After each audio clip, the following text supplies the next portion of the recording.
Hey there, Siege Lila, what's it like in Salt Lake City? 2,082 miles away, and still tonight you sound so pretty, yes you do. Oh, why, thank you. The song is over, I'll throw to you. I'll throw to you. It's fucking hot, dude, over here. I gotta be honest. It is. Oh, Jesus. Wait, It's what's been hot? three What's hot? The digits. temperature or my plain white tees parody just for you? Just the temperature. Okay, well that's a shame. I was kind of proud of it. Siege Uh, Lila seemed kind of inspired, and I looked up how far you are from me, there's a 2,082 fine, miles. I fit it in. there's a Like, fine line between inspired and forced in your book, isn't there? uh, Uh, well, I think the more forced, the more inspired. But that's a Jedi knows not these things. Hi, ladies and gentlemen. Welcome to the Say Report. I'm your host, Devin Decker, and joining me 2,082 miles away, Siege Lila, my host companion, who's very yeah. hot, apparently. So fucking hot in Salt Lake City. It's been three-digit temperature for 4 weeks now. I can't take it anymore. It's coming out in your accent. The accent you've decided to affect really reflects about 21 days in the desert, and I can't wait till 19 more have passed. When I come back to you, the savior of all. Man, Now, I don't know if you can yeah. say that. Maybe you come back with a couple of stone plates, and I gotta those be are the honest savior though, of all. like it's starting to affect some shit, man. It really is. Like my entire like attitude about what I'm doing with my life right now has been completely changed after a month of not being able to like breathe the air outside. It's been pretty bad. Hopefully, some people who are in charge of climate science in this country are feeling the same way as you. Mm, And maybe this heat wave that's been going on, this yeah. like real true proof of global warming, yeah, will actually Yeah. change some people's minds. Yeah, it's. I mean, like, it's such a weird. I mean, we've talked about the weird like double move, contradictory nature of being a Utah before, but like this is just another shining example of it. Of the number of people out here that both love and respect and want to save the outdoors, but at the same time, government intervention to do so is like the greatest sin a man can commit. So no thank you, like we'll figure it out on our own. And it's just like, well, maybe maybe like we start a recycling program that the government runs. No, we will have little children go around and collect fucking glass bottles and bags. No shit, that's not a lie, that's not a joke, folks. That's what they do instead. I thought that's just what little kids did for fun these days. We no joke had a girl knock on our door and hand us her business card to collect the glass from our house because there's no glass recycling out here. So for $20 a month, if I want to, I can pay this small child to come around with a fucking like Kroger grocery bag in her hand and collect my my glassware for her to take it to, I assume, take to a different state to then actually recycle. And like, good on her for whatever money she gets for it. She's just running the Seinfeld scam, I bet. You think she's gonna go all the way to what, Minnesota, Michigan? It's Michigan. If you still lived in Ohio, I would be right there with you. But I don't. I don't think so. I think she's gonna just do what she can with it. I'm afraid that she's gonna be breaking the glass and doing something nefarious with it. She's probably taking it out to the desert and taking pot shots at it with a gun she clearly owns. I mean, like, let's be honest, that's what she's doing. But The next more monolith power to will her. again be found in Utah, and this time it will be made of glass. That's my remember monoliths. We were finding monoliths. That's Man. a thing that happened, and Yeah, the nobody's things we talking did, about it. the things we did to amuse ourselves during COVID, man. Oh, jeez. Cool. So at this point, I'd like to introduce the fact that this is kind of a hybrid episode, because it runs on gas and on electricity, but also because it's sort of a time capsule. I feel like I just want to introduce people to what exactly is happening here with this Okay. episode. Yeah. So if you listen to the Say Report, we finally got an albatross from around our neck. And that is the evolution episode that we recorded the first weekend of 2021. Yeah. We did remove that albatross, though. You're right. And I was so excited because we hadn't missed recording a new episode on Monday. We had such a nice streak going, but as we did that, this episode that it's not that I'm not proud of our Evolution episode, it's just we had to face some truths about the movie Evolution that it can't escape from. And yes. and I think I know where you're going with this, but mainly we needed to, and I strongly feel this. Maybe I'm speaking out of turn for Devon, but I strongly feel this. We needed to get that fucker out. Between staring down the barrel of a Ghostbusters movie coming out sometime in the next couple of months, and then on top of that, everybody else starting to pick up on the fact that, hey, maybe there was already another Ghostbusters reboot they should look at. Like, we had to get out there before we as it is, I think we only got like silver on that one, and we should have gotten gold. Dude, we should have gotten platinum. Let's be honest. We collected all the trophies first, but we just didn't sync with the PlayStation Network. Yeah, we forgot to turn on the goddamn internet. That's what we forgot to do. So luckily, your loss of the internet on Monday gave us sort of the kick in the ass we needed to finally. Of the heat, by the way. Yeah, as a if people want to know like climate change and what are some like actual factual effects it can have on you, shit like transformers blowing and like power going down, and that power happened to be attached to some place where there's a Comcast hub, and then that Comcast hub suddenly can't pump out the internet to the houses that fucking need it. Sorry. Nope. Yep. You've been living through it, man. I expected some rage towards Comcast. I have to be honest, knowing that you've had Comcast as an internet service provider for as long as you have, I'm surprised we haven't cast more shade on them during the Say Report's tenure. So, right now, I get it. I get it. So, on one hand, very happy to get that Evolution episode out there, get it there. And for the iCarly fans in the audience, Jerry Trainer, Spencer Shea, he's in Evolution. So we still technically kept that one rolling. Plus, I just mentioned iCarly right here, right now. So there we go. I love this challenge. But the fact of the matter is, both of us had a myriad of things that we were prepared to talk about for Monday's episode before the internet went dry on the western side of the country. So we're recording that episode now tonight. It's a few days after we usually record, and we're recording that. So if something happened between the night that we're recording this and Monday, and we don't mention it in this episode, we're sorry. You just covering our butts on that one? Is that what we're doing? I just kind of want to make sure that, and I also want people to know that these are relatively fresh takes on Black Widow. It's not 2 weeks since I saw it that I'm talking about it. It's still 4 days ago that I saw the movie. Well, and I thought more that you were referring to the fact that we missed the inevitable love and praise we should have given the entire episode of to Richard Donner when we recorded, God forbid, 3 hours early last week. Yeah, that's a very good point. Yeah. So I mean that's gonna happen, but we just I just want to cover it because it's not exactly a time capsule episode, but it sort of is. But the date that we're time capsuling is July 12th, 2021. Let me just put this as a blanket statement out there. Anytime that you listen to a podcast, and even beyond that, but I will keep it within this realm, I will fence it off in this area, there's a good chance that episode has been recorded at a previous date unyet disclosed. You are not listening to it live, lo and behold. So just kind of keep that in mind anytime you listen to any of our shows, or any show for that matter. If it is a podcast, I think it was recorded before you listen to it. More than likely. I don't think there's a lot of live podcasting. I think they call it something else at that point. The idea of the podcast is that you have the little pod and you can cast it whenever you feel like. But I just wanted to make sure because, again, I'm bummed. I want to get our Black Widow stuff out there. But inevitably this will mean that we'll be one other week behind. But we will all catch up. Everything will be caught up by 12 plus 14 is the 26th. Our episode on July 26th, that should be all new content up to the minute. Hopefully, Who knows?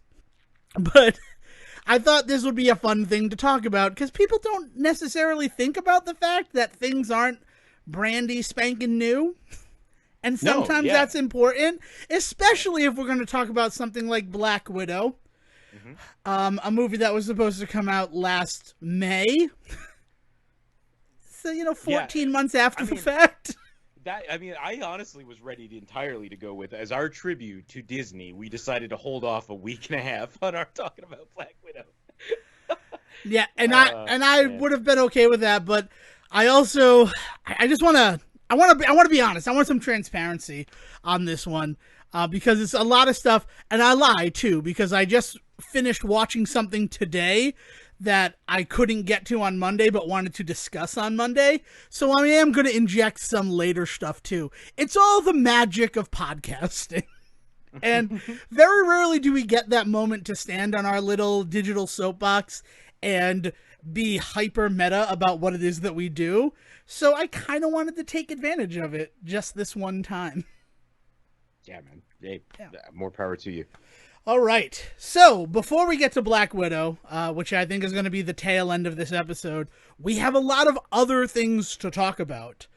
And that's where Sejin promised me a Batman discussion that I don't know if I'm ready for, but let's bookend this thing with comic books. Yeah, well, so anybody that's been paying attention to the Disney animated universe, there's been some DC animated or Disney? Yeah, sorry, the DC animated, DC. I don't know. They were so. Dial is back one step further. There is two camps in the DC side of things. We have many a time addressed the DC EU. Is that what it is referred to? Yes. The on-screen version. Yeah, the on big screen version, I guess I should say. So there's a lot of controversy there in terms of people that really are like avid fans and not. Go listen to our 4.5 hour Snyder Cut episode for more on that. But like, I have from time to time addressed here, but honestly, more than that in my life, I live in the DC animated movies. Like I love the universe that they have created in the animated films. Like, full stop. I think they've done a phenomenal job in the animated films in bringing to life a lot of the really good stories that exist in the comics. And I think that the reason that they do not kind of grow beyond the popularity that they have is that they are kind of, in some ways, slaves to the comics.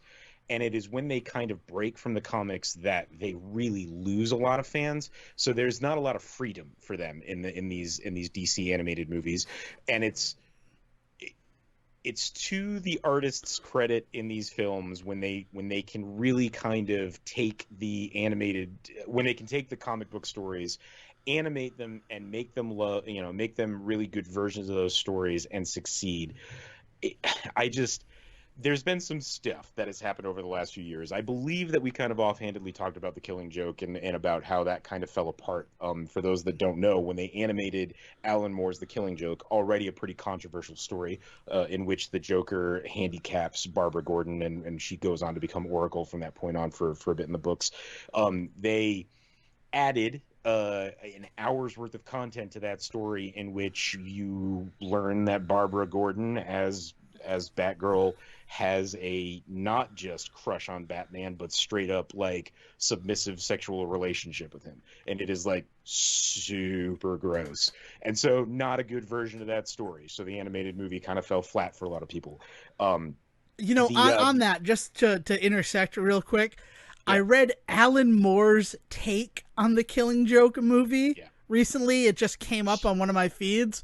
Yeah. And before he even disparaged the movie, he's like, I was never particularly fond of that one myself. The art's amazing, but my story, it's all right. I mean, so famously, man, there's like layers upon layers of this shit. But famously, The Killing Joke is the prime example in comic book academia of inherent sexism in the medium, and that is most pointedly like it is obvious in a letter received by Alan Moore. So he writes to DC and says, I think I want to shoot Barbara Gordon, and I think that like I think it's going to be a huge deal that like the Joker shows up at her house, figures out who she is, and does this. And the line he gets back is cripple the bitch. I hate like those words coming out of my mouth, but that is the exact phrase that he receives back from DC when he says, I think I want to have the Joker shoot Barbara Gordon. And I'm sure he didn't use as clean a language as I did, because he's fucking Alan Moore and he's out of his mind and he's rude and crude and all that shit too. But like, even he had to take a moment to be like, fuck, like okay, let's all right. Oh, okay. So it's already starting in like a bad place, right? And then the story itself is gritty for the sake of gritty. I mean, it's all the problems that I have with Alan Moore. Love him or hate him, like we could do a whole fucking podcast on my issues with Alan Moore as a writer, and how I think he is both one of the most like important writers of all time, influential writers of all time, and we should all fucking dump his shit in the trash. But like that's like my own personal stuff. So like coming from that, to then take the story and the DC animated team, led by a ton of the animators from like the old Batman show that I love, and a bunch of the movies before The Killing Joke that I just fucking adore. I mean, Tim is really the important voice on that, because he was the big voice behind Batman the Animated Series, and he has for a long time believed that Batman and Barbara Gordon had a sexual relationship, and he's up there with Tom King for me, and like he feels like Batman is just this like pheromone like bomb every time he walks into a room. So like Wonder Woman wants to sleep with him, and Barbara wants to sleep with him, and Vicky Vale and fucking Poison Ivy and Selena, and like all of these characters just fucking wanna get down with the bat. Like Bruce Timm is definitely in that camp of writers for the character for sure. Right, but I think that he was tired of hinting at a relationship between Barbara and Bruce. So when he finally got the opportunity to like do The Killing Joke, and he knew that all eyes would be on him, not just because it is this weirdly inspirational and important piece of media that he's adapting, but Mark Hamill is coming out of voice acting retirement to voice the Joker for it. Right. I think he saw his opportunity to make the Barbara Bruce relationship canon. Yeah. So that's like this is like this is the very controversial. This is the apex, the big example of how the animated movies, when they try to deviate from the stories, lose their audiences. It falls super flat. Like it's just not well received, which is a shame, because there's been all of this build up to these really good stories, and then they finally say they're going to do The Killing Joke, and then it dies right on the vine. It's just upsetting. Another smaller example is they do Hush a couple of years ago. And we watched it for the show. In an attempt to like make Hush like interesting, they change up the last chapter of it to the point where they straight up, I mean, change the ending of Hush. And I mean, like, spoilers kind of, but like the mystery of Hush and the reveal of who it is that character is that story. And then they pull the fucking rug out from under it and change that character to reveal who it is. So like it changes everything without changing anything else. All of the other soupçons of like evidence that lead you to this is who Hush is gonna be is still there. They still give you all the Kaiser Soze moments in that animated version of Hush, and then it's like, yeah, but it's Kevin Pollak this time. Yeah. Oh, fuck. So I have tentatively approached every time they say that they're going to do a major story. I have kind of gone like in with like, you know, kid fingers, like just been like, okay, maybe this is the one that gets me kind of hooked again, because like, I'll be honest, I think that the Red Hood, the animated movie that they did, God, at this point, 10 years ago, 11 years ago, is one of the best Batman movies. Full stop. I think it's just very good Batman. John DiMaggio does a turn as the Joker that rivals anything that Troy Baker or Mark Hamill has ever done. Like I think that like it's defining for like the character of Red Hood. For anybody that wants to know more about that character, go watch that movie, right? The same for Apocalypse War, which they released only a few years ago. I actually straight up tweeted out, I was like, Apocalypse War proves that you can do a Superman story that's actually interesting, despite what the fucking live action movies would tell you. To the point where the one of the lead animators on that movie tweeted back at me like it was like real happy that I'd said that, because like it's kind of the feeling in the DC fandom, right? Is that Superman is a hard character to write for, is the phrase that you always say, like here. And only in the movies though. In the comics, they never seem to have any problem making him an interesting character to write about. But Apocalypse War is just amazingly bonkers. And what it does is it kind of wrapped up kind of what the DC universe had been doing up to that point. The DC animated movie universe had been doing up to that point, I should say. So like it brought in a lot of these actors and characters that have been playing these things and wrapped up a lot of stories. Matt Ryan, am I saying that right? Is that his last name? Who does Constantine on the TV show, and then Yes. Arrow, and now Event, and now does him in the show, in the animated movies. I mean, wonderful, like main as Constantine in that story, right? So like that as a story that like is not quite as beloved as like the Killing Joke and stuff like that, phenomenal. Like they do a great job with that and get super praised, right? So when they said that they were going to do the Long Halloween, and they said they were going to do it in two parts, was understandably a little hesitant. For those that don't know what the Long Halloween is, um, the Crib Note version is, it is the story that Nolan read and said, this is the story I want to tell, and it eventually became The Dark Knight.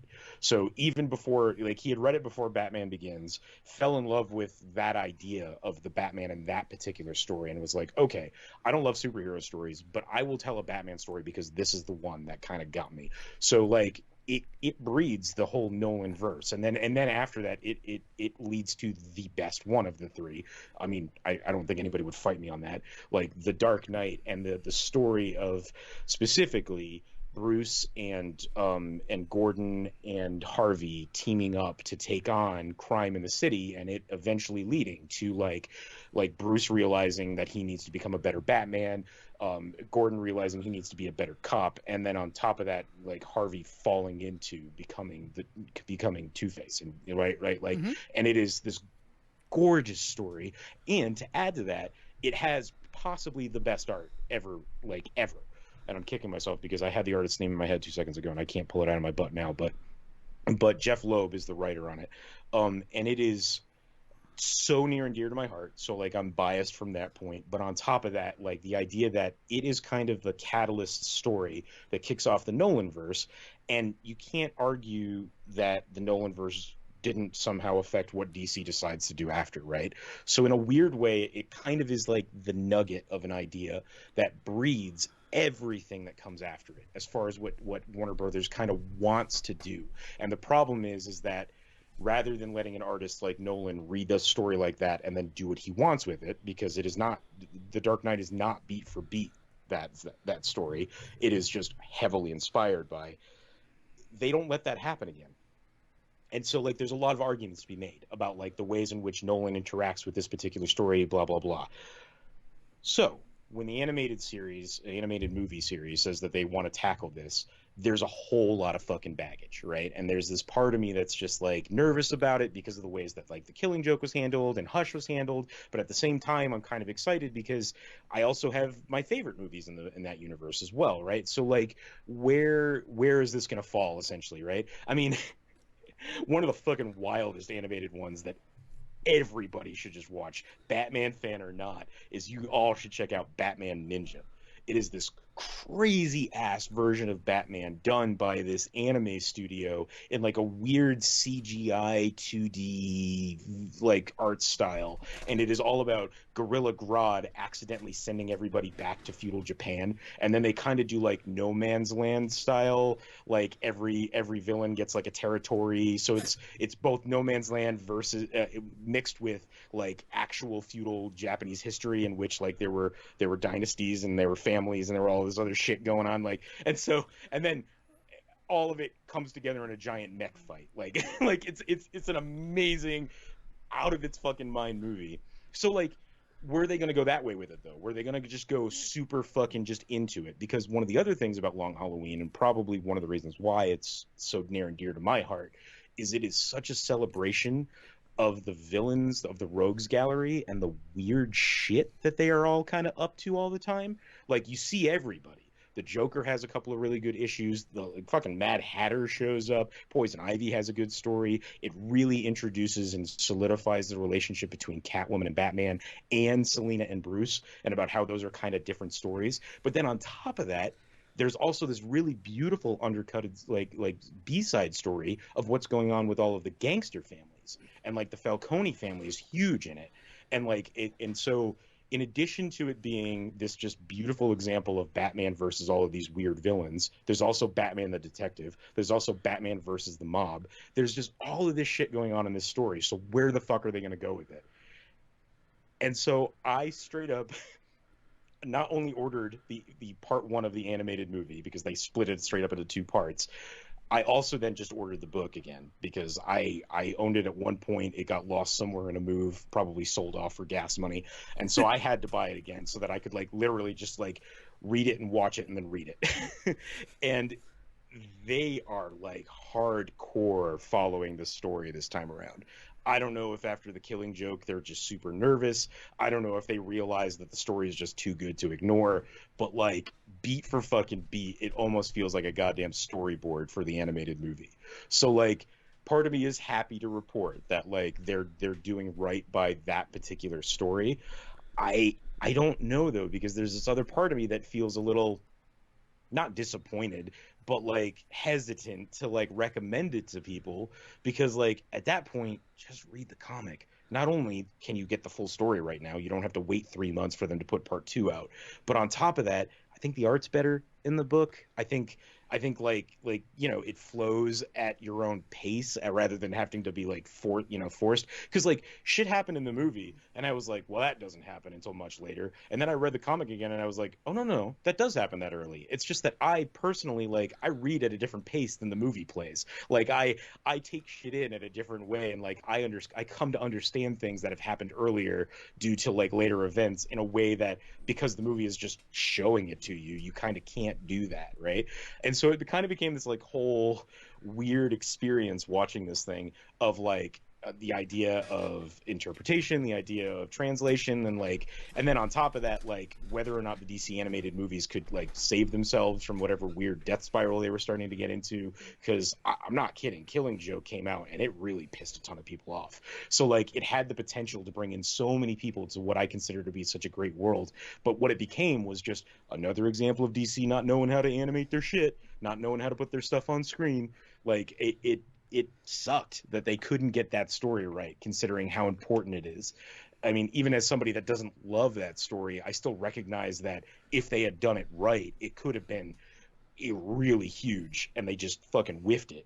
So I'm glad that that's not happening yet with this. That being said, the way that they fucked up Hush in the last 5 minutes, they could go completely off the fucking rails in the second half. I mean, my hope is the reason why they cut something like that into two parts is A, so that they can tell a full and complete story, Mm-hmm. but also, if they're saying we want something different in the end, like the people up top, because a lot of the time when we're talking about creative problems, we are talking about the suits. So if the suits are saying you need to do something different to make this special, they're like, well, let us stick to the story for part one, and you see how people like it. Yeah. And then maybe they can convince them people are okay with a straight adaptation of these to a moving art form.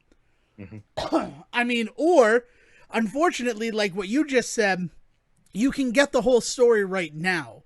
So you also kind of stumble into this reason why DC, with their animated properties, have made those big changes, have made those things that make them unique and or different, so that there is still a reason why you would go out and watch the animated stuff to see how they've made it their own.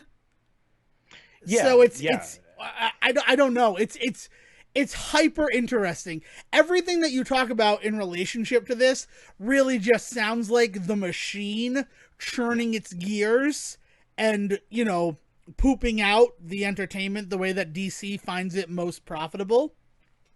Yeah, it's a crying shame that like DC can't hide the machinations of its working better, right? Because we all know that Marvel, especially over the last few years now that they've been owned by Disney, is just a fucking machine, like putting together content for us, right? But as I'm sure we're gonna get into later, though, like it doesn't matter if it tastes good, right?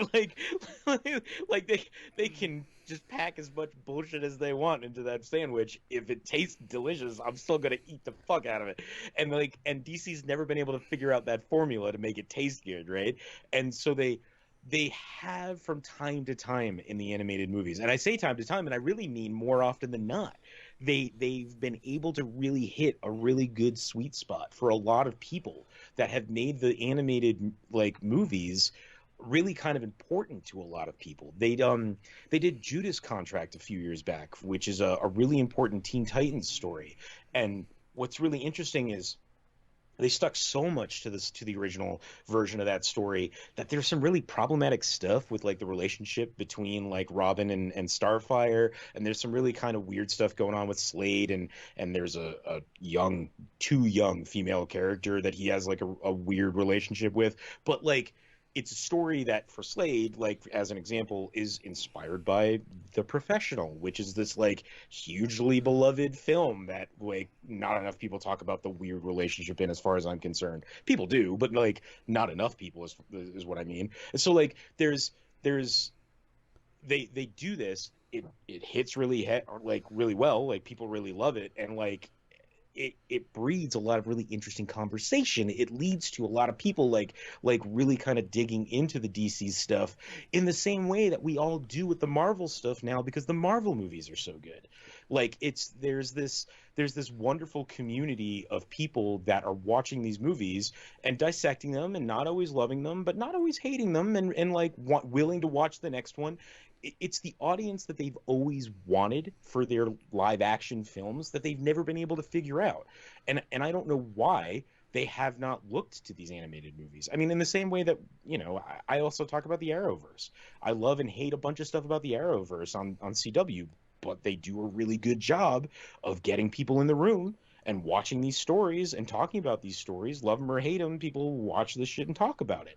And like DC's never been able to figure out that it's okay for people to criticize your shit.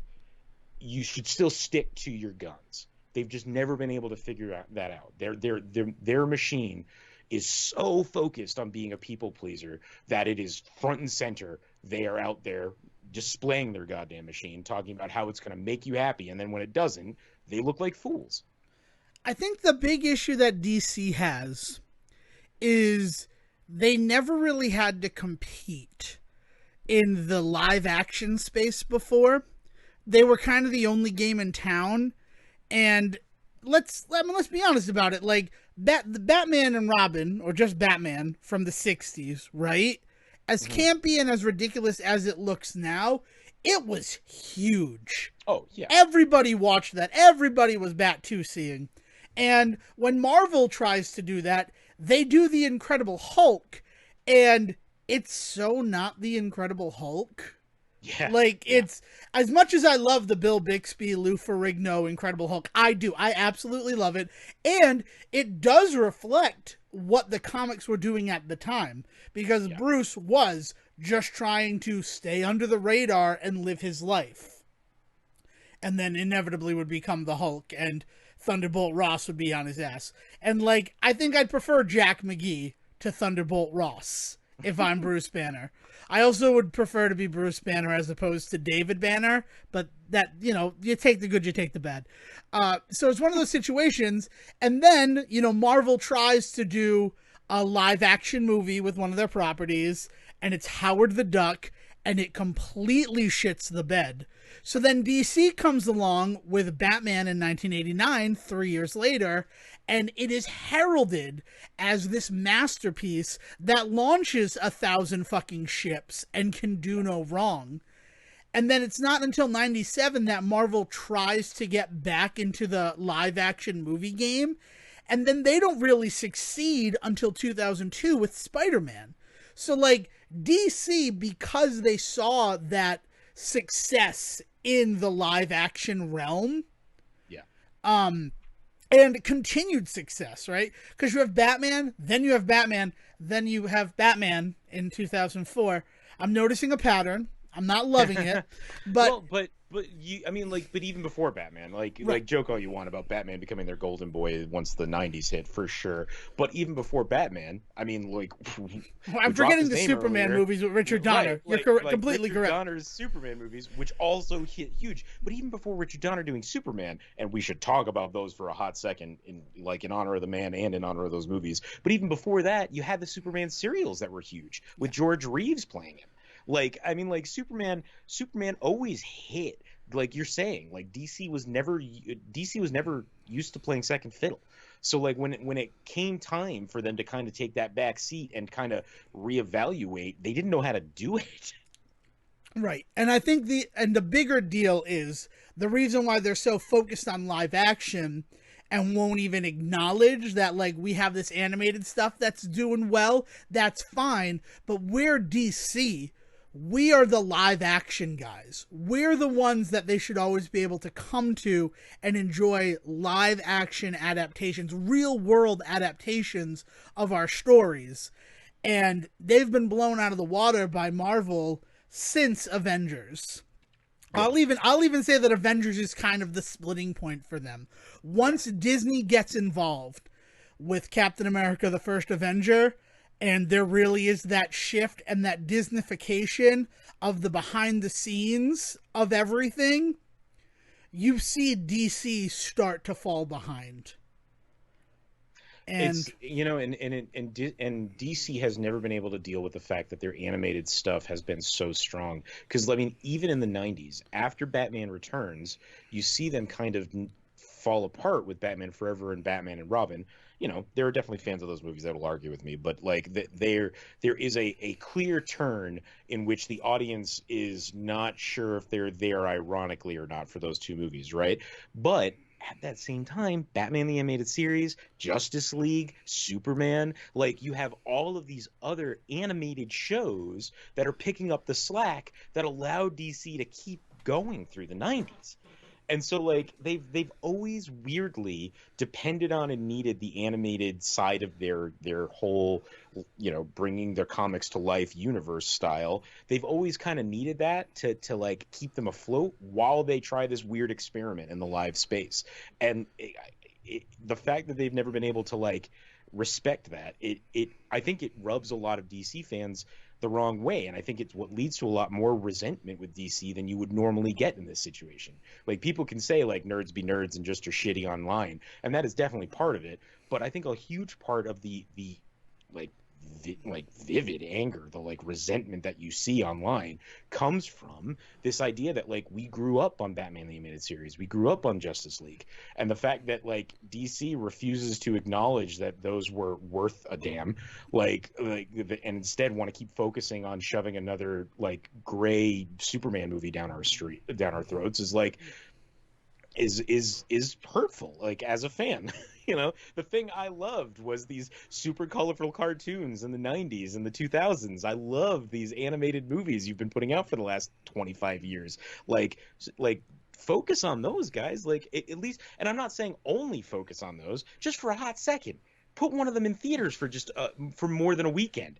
Make that your big movie that year. I mean, I think if Killing Joke had done better, then we would have seen that. Killing Joke was there testing the waters for that with something that they thought was too big to fail, and it failed tremendously. Yeah. Because everybody went and saw it that first night expecting to go see it the next night and the night afterwards, and when it was not good, those people who would have bought tickets for all 3 nights of that limited weekend engagement, they stopped going to the theater, and anybody that they could talk to, they told, don't waste your time. Yep. And it's one of those situations where, so DC saw how dangerous that word of mouth is and how important that opening weekend is, which is why they don't care if their movie is number one and then drops out of the top 10, because that opening weekend, they made all the money they care about from America, and then it will go international. And like we talked about in the first season of this show, they're making the money back. Yeah. There's a reason why they let Zack Snyder do a 4-hour cut of Justice League, and that's because they saw the dollar signs the dollar signs there to be harvested if they gave him that ability. Yeah, for sure. And the unfortunate thing is that they cast aspersions and they throw shade on their animated work, where they can both exist. And DC would do a lot more in order to, garner goodwill if they didn't treat their animated stuff like just a weird line that keeps them afloat. Just a little bit of reverence for that stuff would go a long way. And we really do see that when Batman the Animated Series comes out on DVD for the first time, and they're like, yeah, the show that you all love, we love it too. That's why we're re-releasing it for you. And that is the last time that it really didn't feel like DC was just trying to manipulate me for money. Yeah. Yeah. Like, it legitimately felt like, oh, they're excited to have it back too. Let's do this. There's definitely, and within the animated movies, there's definitely a respect and understanding that the fans want certain things. I think you're right when you said earlier that it really always feels like the suits are the ones that get involved and it fucks shit up. Because, like, things that kind of come back, like I mentioned Red Hood earlier being one of my favorite of the animated movies, and in that, Jensen Ackles plays Red Hood, and now in the latest, in Long Halloween, Jensen Ackles has returned to the animated universe to play Bruce and to play Batman.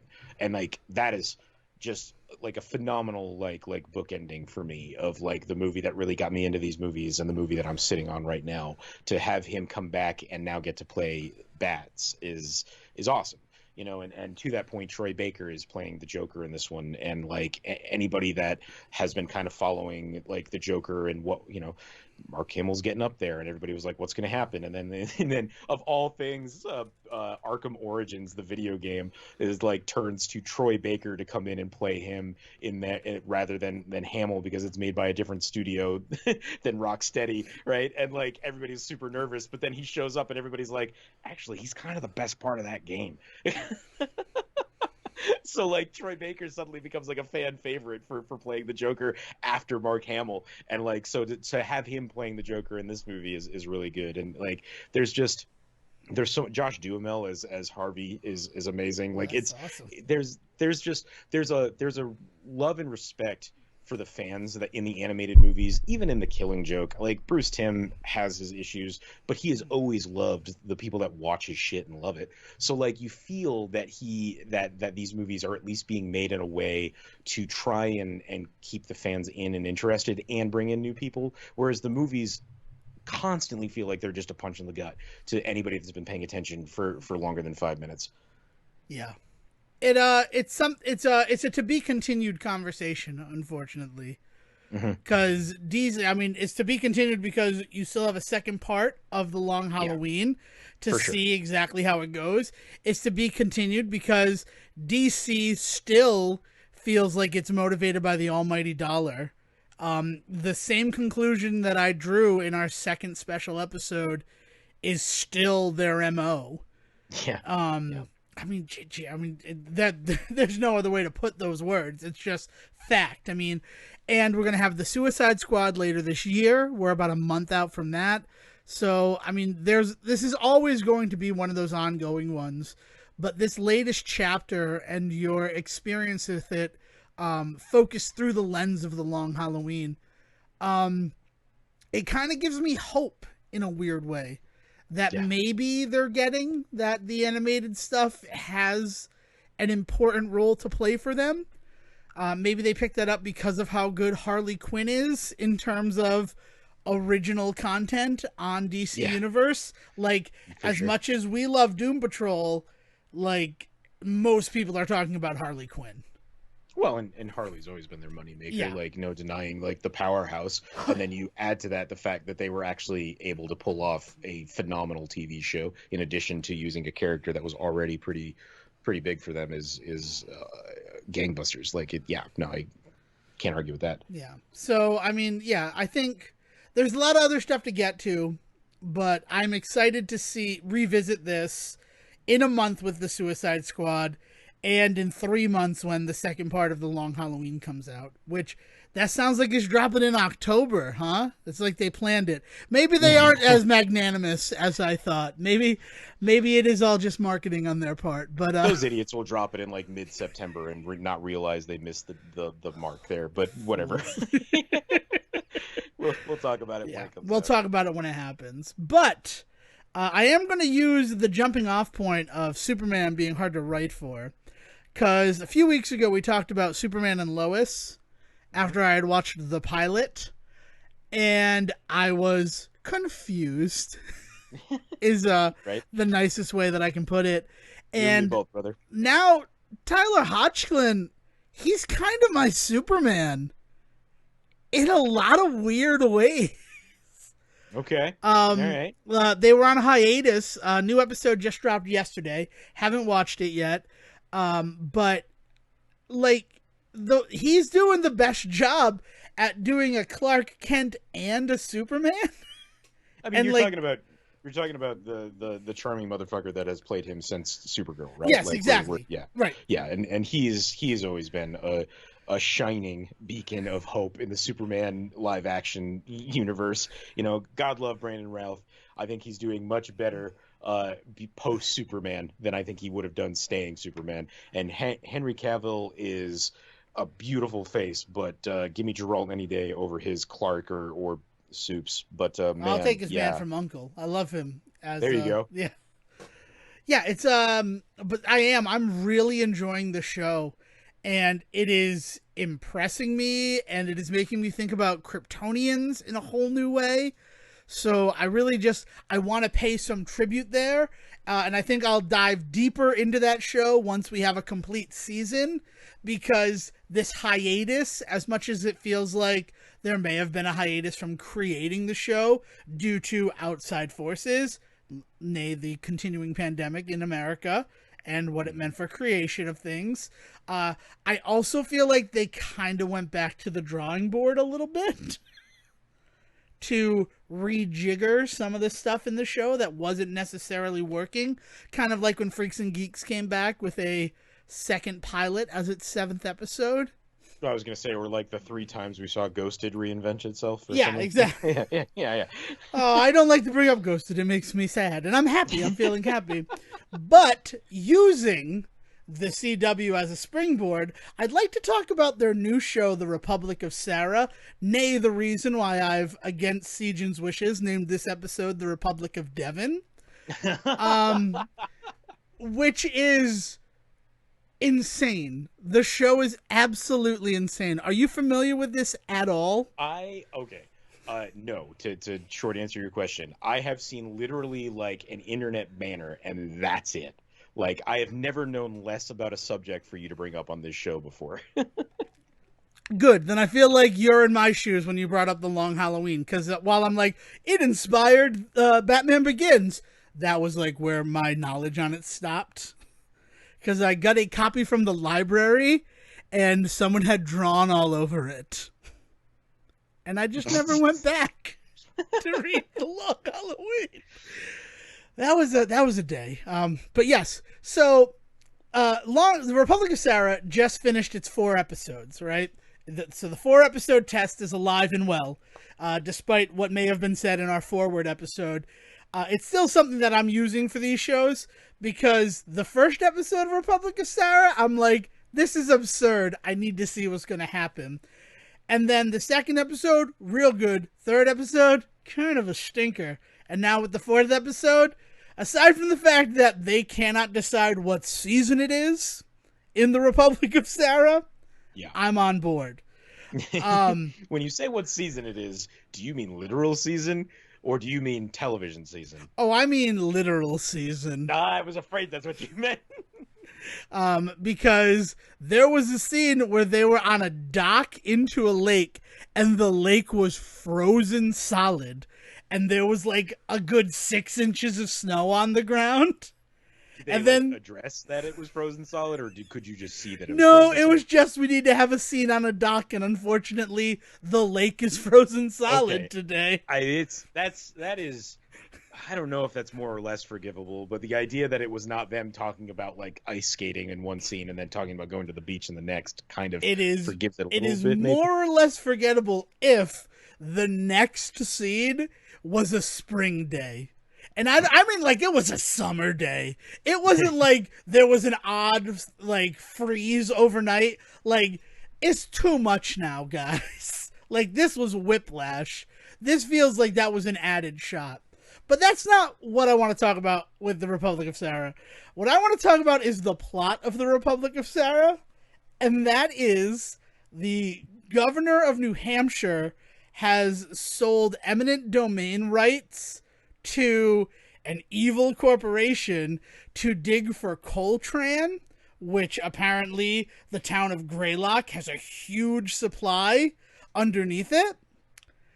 And Sarah Cooper, our titular character and lead, is a history teacher. So when she finds out that due to a technicality, the town of Greylock was never claimed by the United States or Canada, so it's sovereign land, she decides, well, the way that we stop these guys from digging up our town, we just declare independence from the United States.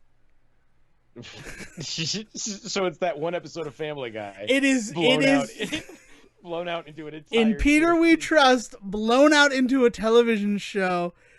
No, E Pluribus Peter is the name of the episode. E Peterbus Unum. Sorry, I don't know why my mind is like, we're going to get the time. It's one of my favorite episodes of Family Guy. Not my favorite episode of Family Guy. That's Mr. Saturday Night with Will Ferrell as the Black Knight. Yes. But E Peterbus Unum, definitely in my top 5. If only for Can't Touch Me. But yeah, it's that episode of Family Guy and just blown into absurdity. So they get the votes from the citizenry of Greylock to secede from the United States, which, like, not super surprising. They're in New Hampshire. Yeah, right. Live If free or anybody was die gonna- is literally right if in the name. Yeah, and if anybody was gonna actually try and figure out how to be like a good sovereign nation, it would be the hippies up there, right? Yeah, exactly. So they do it, and then the current mayor of Greylock's like, well, I resign. I don't want to be mayor of this country. So then Sarah becomes the leader of the Republic of Greylock, and then, end of the first episode, she's arrested for treason against the government and put into a federal penitentiary. Jesus. And they fast forward through that in a montage. So that's like a nice 5 minutes to her back in the town. And then she's having to figure out stuff like how to get water and electricity to the country of Greylock, because the governor of New Hampshire is pissed off because that money from all the coltran they were going to dig out of the town was going to support a bunch of initiatives to make New Hampshire a wealthier state. So she cuts off everything. That just feels like it's a poorly received note. I'm sorry. That needs to be addressed. That is somebody getting a note like she can't just do this, right? Like, she would get in trouble, wouldn't she? And a writer going, yes, she gets arrested, but montage later she's out. Like no, like either that's the story or don't do that. That seems so unnecessary. I know, it was bananas. So then the second episode, right, in this play to get, power and stuff, they find a wind farm in Canada, and the guy who owns it is a sovereignist, but he's also French Canadian, so he doesn't want to deal with anybody who doesn't speak French. So they go to him, and they have to have one of... Sarah Cooper also is a high school history teacher. So you get a little bit of Riverdale in there with her students who also hang out at the pie shop where Sarah and her friends hang out. Yeah. And so one of her students is like, well, my father's been teaching me French, so I can go have this meeting for you. And the guy agrees to give him the power. And she's like, this is still too much money. I thought that you'd support our cause. And he goes, yeah, that's why it's not 9 times more expensive than it could be. I feel like if John Green wrote this story, everybody would be fucking freaking out about it. I know, it is absurd. I can't. So then they're like, well, we can't pay for power unless we make a backdoor deal with the company that was going to dig up our town and get those minerals. So the whole reason that they declared independence from America in the second episode, they set up to have happen on their own. Oh, God. Except with that these feels are like the a statement. That feels like a strong right. Except we want the mines here where there are no houses, and they come back with, we want to put a mine right here. It will destroy 2 houses, and one of them is Sarah's would-be like relationship guy, Grover. And as an additional wrinkle, Grover built that house with his own 2 hands for he and his dead wife. Oh, God.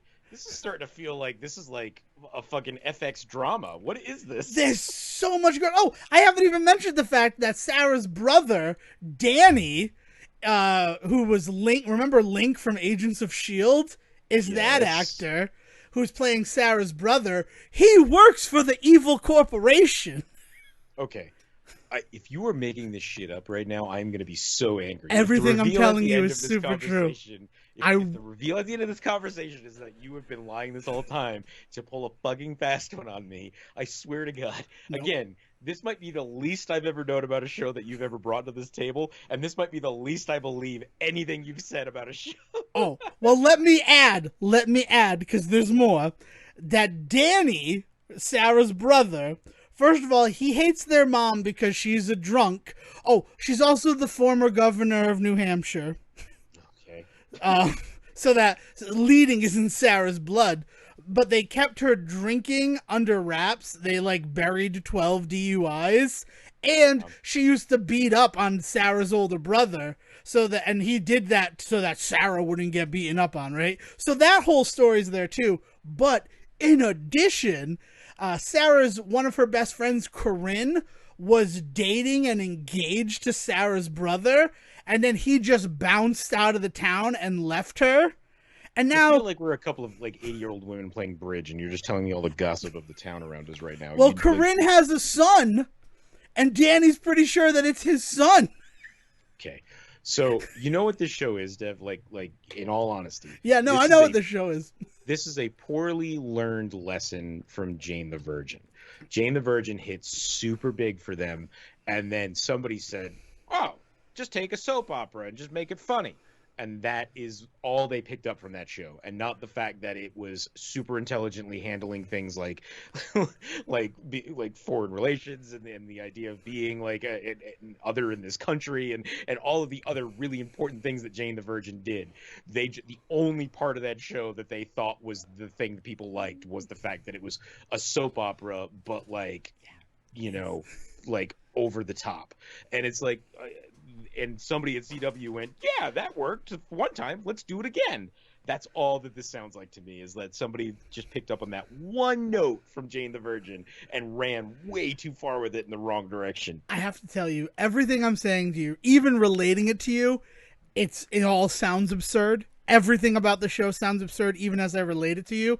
And they haven't even touched on things like the mayor's wife is engaged in a lesbian relationship with Sarah's roommate. And fabulous. Or the indigenous peoples messaging, because one of Sarah's students is, you know, a native, and he's dating the mayor's daughter, and the mayor is already unhappy with Sarah's influence over her daughter, and now seeing this, he's going to ship her off to a Connecticut boarding school so that she can get back on his path for her life. And you're not wrong, it's everything. I fucking love every minute of this show. Jesus. It is the worst, like, fast food, disgusting, calorie high television, and I'm gobbling it up. I mean, it's soap. It's Yeah. pure soap, and I mean that both in the genre of soap opera, but also the old show soap. Yeah. Like it is that idea that there is something inherent that we love about the absurd, and when the absurd is piled upon the absurd, piled upon the absurd, and all you can do is just smile and laugh, or possibly cry, but there's no in between, right? Like there's something that we really enjoy about that. And I mean that's undeniable. Like soap operas have existed for decades. I mean, since TV was invented. Mm-hmm. Like, so there's definitely something in this formula that makes sense. So it's not that I don't believe that this show can succeed if it's succeeding. It's the fact that I can't believe that it is succeeding, like, as from what I understand, as like a prime time, like CW, like I guess maybe I can, because it's the same stuff we talked about with Riverdale and things like that. I don't know. It's just the idea. It seems like it's somebody was like took a bet at CW to see how fucking far they could go with that particular concept. Like, this is beyond even like a Twin Peaks level of David Lynch just being, fucking weird. And like, yeah, all of the kids all are meeting in the pie shop, but also there's aliens, and Lurch shows up from time to time to save Kyle Chandler's life. Or not Kyle Chandler, but although I would totally fucking watch Twin Peaks if Kyle Chandler were in it. But yeah, man, like there's a big part of me that wants to question all of this, but there's a bigger part of me that completely understands it. Yeah. So the last thing that I will say is the big come to Jesus moment in the latest episode was Sarah's nephew, and he's a nephew by friend because it's Corinne's son, not, biologically nephew, because we haven't had it confirmed if Danny is his father or not. He was dressing up like a bumblebee because he found out about the bees going extinct, and that's how he wanted to show the world that bumblebees were going extinct, was to dress up as one.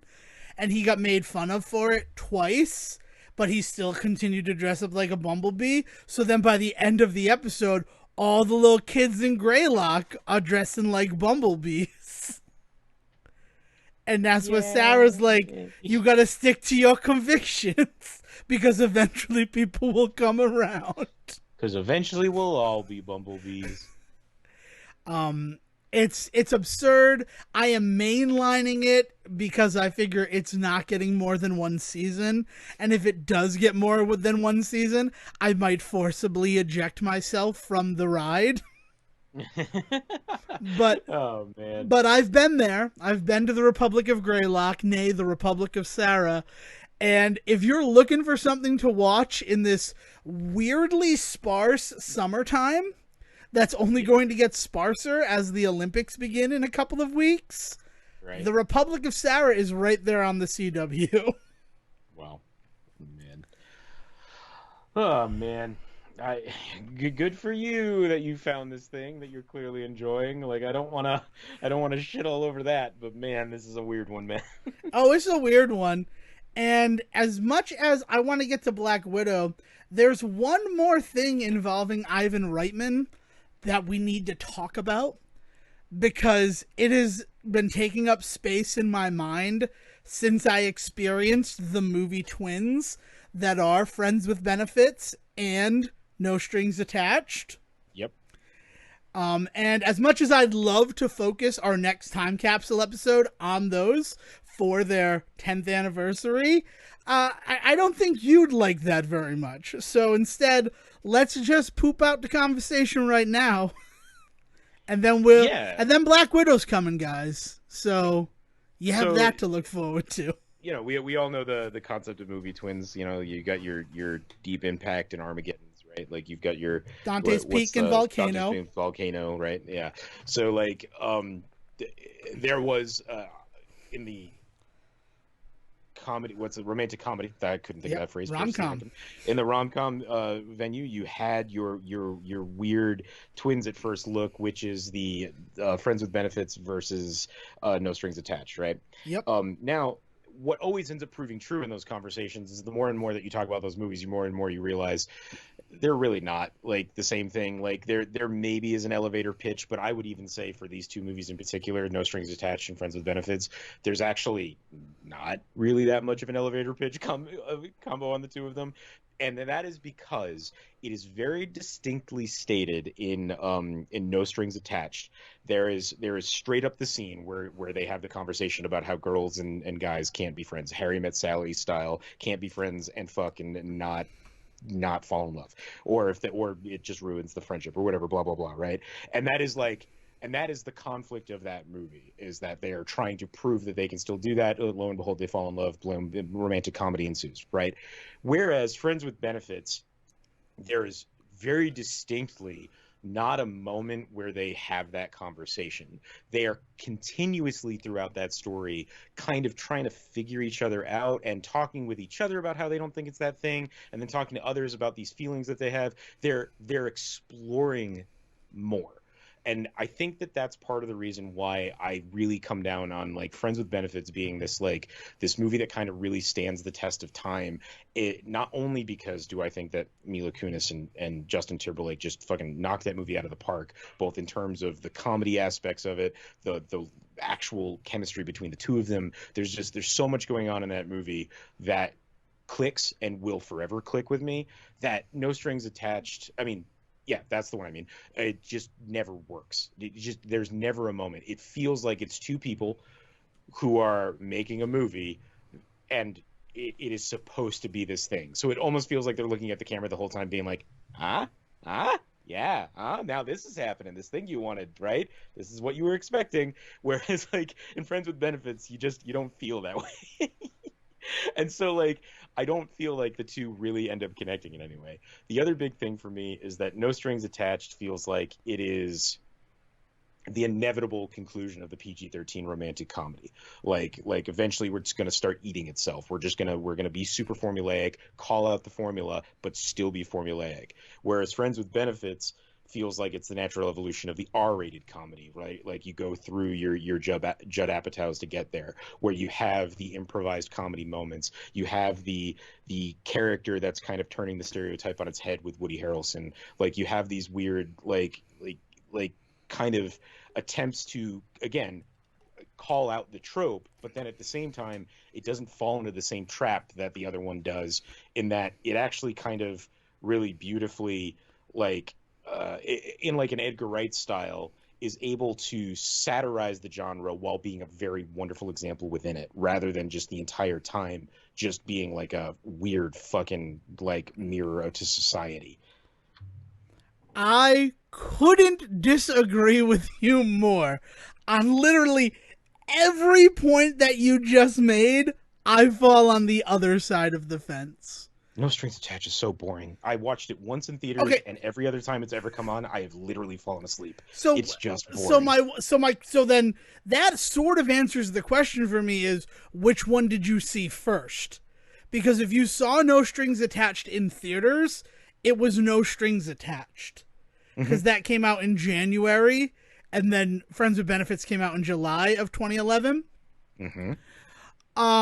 So I really felt like my issues with this movie and feeling the way that it was is that people kind of missed No Strings Attached, saw Friends with Benefits. Everybody saw No Strings Attached. Okay, see, I did. Fucking everybody, like, oh man, it was two of like the biggest sexy people on screen, and then they were gonna do dirty talk with each other. Like, yeah. Natalie Portman was like fucking hot as shit at that time. I was on the ocean. I missed both of them. I watched them both for the first time 2 Wednesdays ago, and I freaking loved No Strings Attached because it feels like where all comedy post No Strings Attached has been born from. It's Elizabeth Merriweather, it's Jake Johnson, it is the start of New Girl, and the planting of that seed and it growing into something like Single Parents or the Bless This Mess.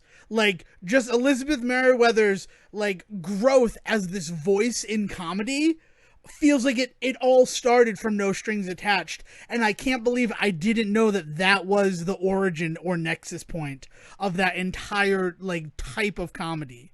So you talk about it as like the natural end point, and all I see it as is this origin Big Bang moment for an entire genre and type of comedy. So just to like, not that hard numbers mean anything. I'm gonna put that on this That, first, but No Strings Attached sits at a 50% to round up for on Rotten Tomatoes, whereas Friends with Benefits sits at a 70%.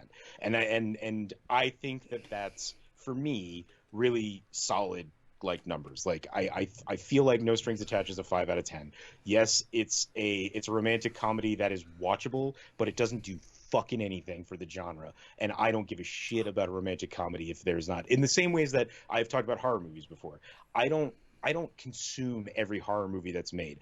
If it's an interesting one, if there's a hook to it, if there's something about it that gets me in the door, even then I may not love it. Like, look at like the Saw franchise. I've seen fucking all of them. I don't love them. One or two of them I think are really actually interesting films, but I've seen them all. But other than that, like, there's just so in the ways in which we talk about horror, we have to talk about romantic comedy. Right. And so for me, No Strings Attached does nothing. It does everything it needs to, but nothing more, nothing less. Whereas Friends with Benefits is just like, it has that gut-wrenching third act moment to it. It has this beautiful thing where you have these actual real conversations about actual relationships between people that are semi-interested in each other. As I said, they never have that moment where they look at each other and they're like, we can't actually do this, right? Like that doesn't happen. Like they're always kind of on the verge of being with each other and then being like, but our lives don't allow this to happen. Not, we can't just let this happen because we're so fun and fancy free. Whereas literally in No Strings Attached, there's nothing stopping them from being together.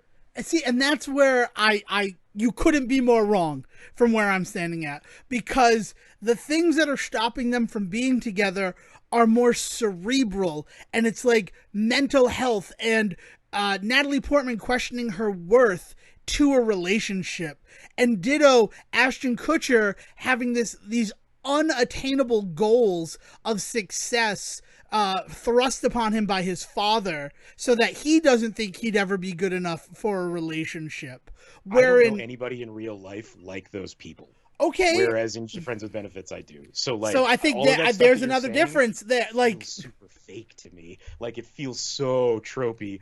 Like, oh, I've got a dad that taught me to be a rude man, so now I'm a rude man. Is like, but he's not rude. It's not. I mean, like, that's, I don't know. This is blowing my mind. Like, to hear you talk about it, every little thing you're levying against No Strings Attached, I want to levy against Friends with Benefits. It feels hypertropy. It feels like there are times where it cares more about a joke or keeping a joke alive than actually making the world feel real. The fact that it doesn't feel like Justin Timberlake or Mila Kunis have anyone else in their lives besides each other is the weirdest thing in the world. What? There's their entire fucking relationships with their family. Everything between her and her mom, and then the entire plot becomes about him and his family. Like, that's a weird thing to say about that movie. Right, but the entire last third of that film is about him and his family. Right. So to say he doesn't have anyone else in his life is disingenuous. Not to mention, for the first 2/3 of that, there's all of the stuff with him and the people he works with, emulated or exemplified by Woody Harrelson. I mean, the only person that he interacts with outside of Mila Kunis in New York, and yes, he is a transplant to New York, so he wouldn't have some huge like group, is Woody Harrelson. But he keeps himself extremely separated from a lot of people because of what's going on with him and his family. Like, you are given that reason. She says to him, like, why do you like being alone? And he talks about how he doesn't like to talk about it. And then we learn through the plot that it's because of what's going on with his family. And then you have his sister, who is played wonderfully by what's his name's niece there? The fucking Danny Elfman, but not Danny Elfman. Jenna Elfman. Like, Jenna Elfman, who comes in and fills in all of these beautiful holes in it later on, like, in this wonderful fucking, like, grab bag of plot exposition. Like, Like it's just like I don't know So how it you could say so that about the it. reason why Whereas, the reason why that doesn't work for me in Friends with Benefits is because it's not like all we see are them together. We don't see other friends or anything that are like kind of getting in the way, where we do see that with Ashton Kutcher and Natalie Portman in No so Strings fake Attached. though. Right. That's so fake though. But it's That's not what I fake. mean. People It, live lives having to work around and understand and accept other people's friends and work schedule in life is a real thing. Justin and Mila have no obstacles to them getting together because literally they spend all of their free time with each other. I know. And then they end up together. Like that is literally the whole point of their story is they constantly are trying to figure out step by step whether or not they can work together. And then they do. Whereas No Strings Attached, they put a hard line down when they first meet that they're not going to, and then everything in the movie proves them right, and then they still end up together. So it is upsetting because one of the worst tropes that it adopts from early rom-coms is the two people who don't belong together getting together in the end.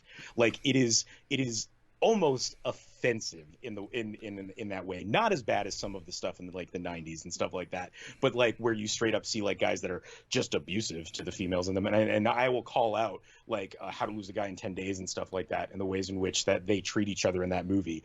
They should not be together, right? Like that is I can't disagree.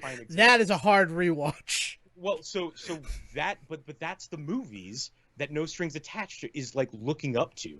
It's basking in the glow of movies like that and being like, we're one of these. I think it is tearing down all of those in a way. I think it's a more subtle satire. It is a more subtle tearing down.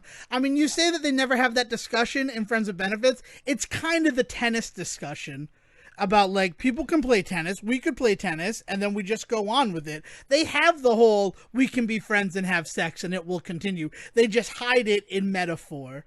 And it's one of those things where like once that third act reveal comes and we learn so much about Justin Timberlake's family and his home life, Mila Kunis becomes kind of a prop. She loses all of her agency as a character, where Ashton and Natalie feel like two fully formed characters existing in the world. No, because then she has that entire moment where that gets called out because she's literally a prop in a magic show and he doesn't see her there and talks all this shit about her. So you're right in that she becomes a prop for a few minutes in that movie, and then the movie turns around and calls him out for that by literally making her a prop on screen. I don't know. And she reacts to it like it is so much more real. No Strings Attached was hard to watch when I first saw it in theaters, and I've never been able to finish it again after that. No Strings Attached is just boring. It is, you watch it and there's nothing going on there for anybody. I let me put it this way. I don't know anybody that still goes back and watches that movie. Whereas literally Friends with Benefits, when you said I want to talk about this, my first thing was I just watched it 2 months ago.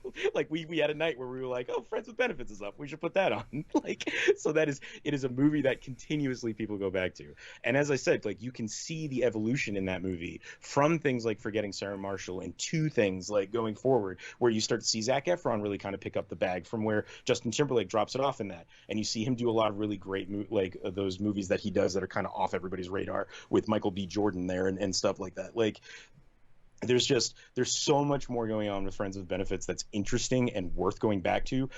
But to be fair, but like to be clear, I mean, both of these movies are mediocre films. I just think that No Strings Attached is straight mediocre, whereas Friends with Benefits at least has something that is fun to watch again. And I am on the complete other side. I would watch No Strings Attached every day for a year before I watch Friends with Benefits again. Just there's so many things in it that just turn me off and make me sick to my stomach. Isn't that the one with the playlist trope throughout it? Don't they do the whole playlist conversation a couple of times in that movie? Or am I thinking of something else? Am I mixing it up? Because that's the other problem with No Strings Attached, is I also constantly think about other movies every time I think about it. He makes her a period playlist. Right. And bleeding love is on it, and then it is used near the end of the movie. Yeah, And that gross. feels so 2011. The other thing with Friends with Benefits is it is so like this part of pop culture is what we're focusing on.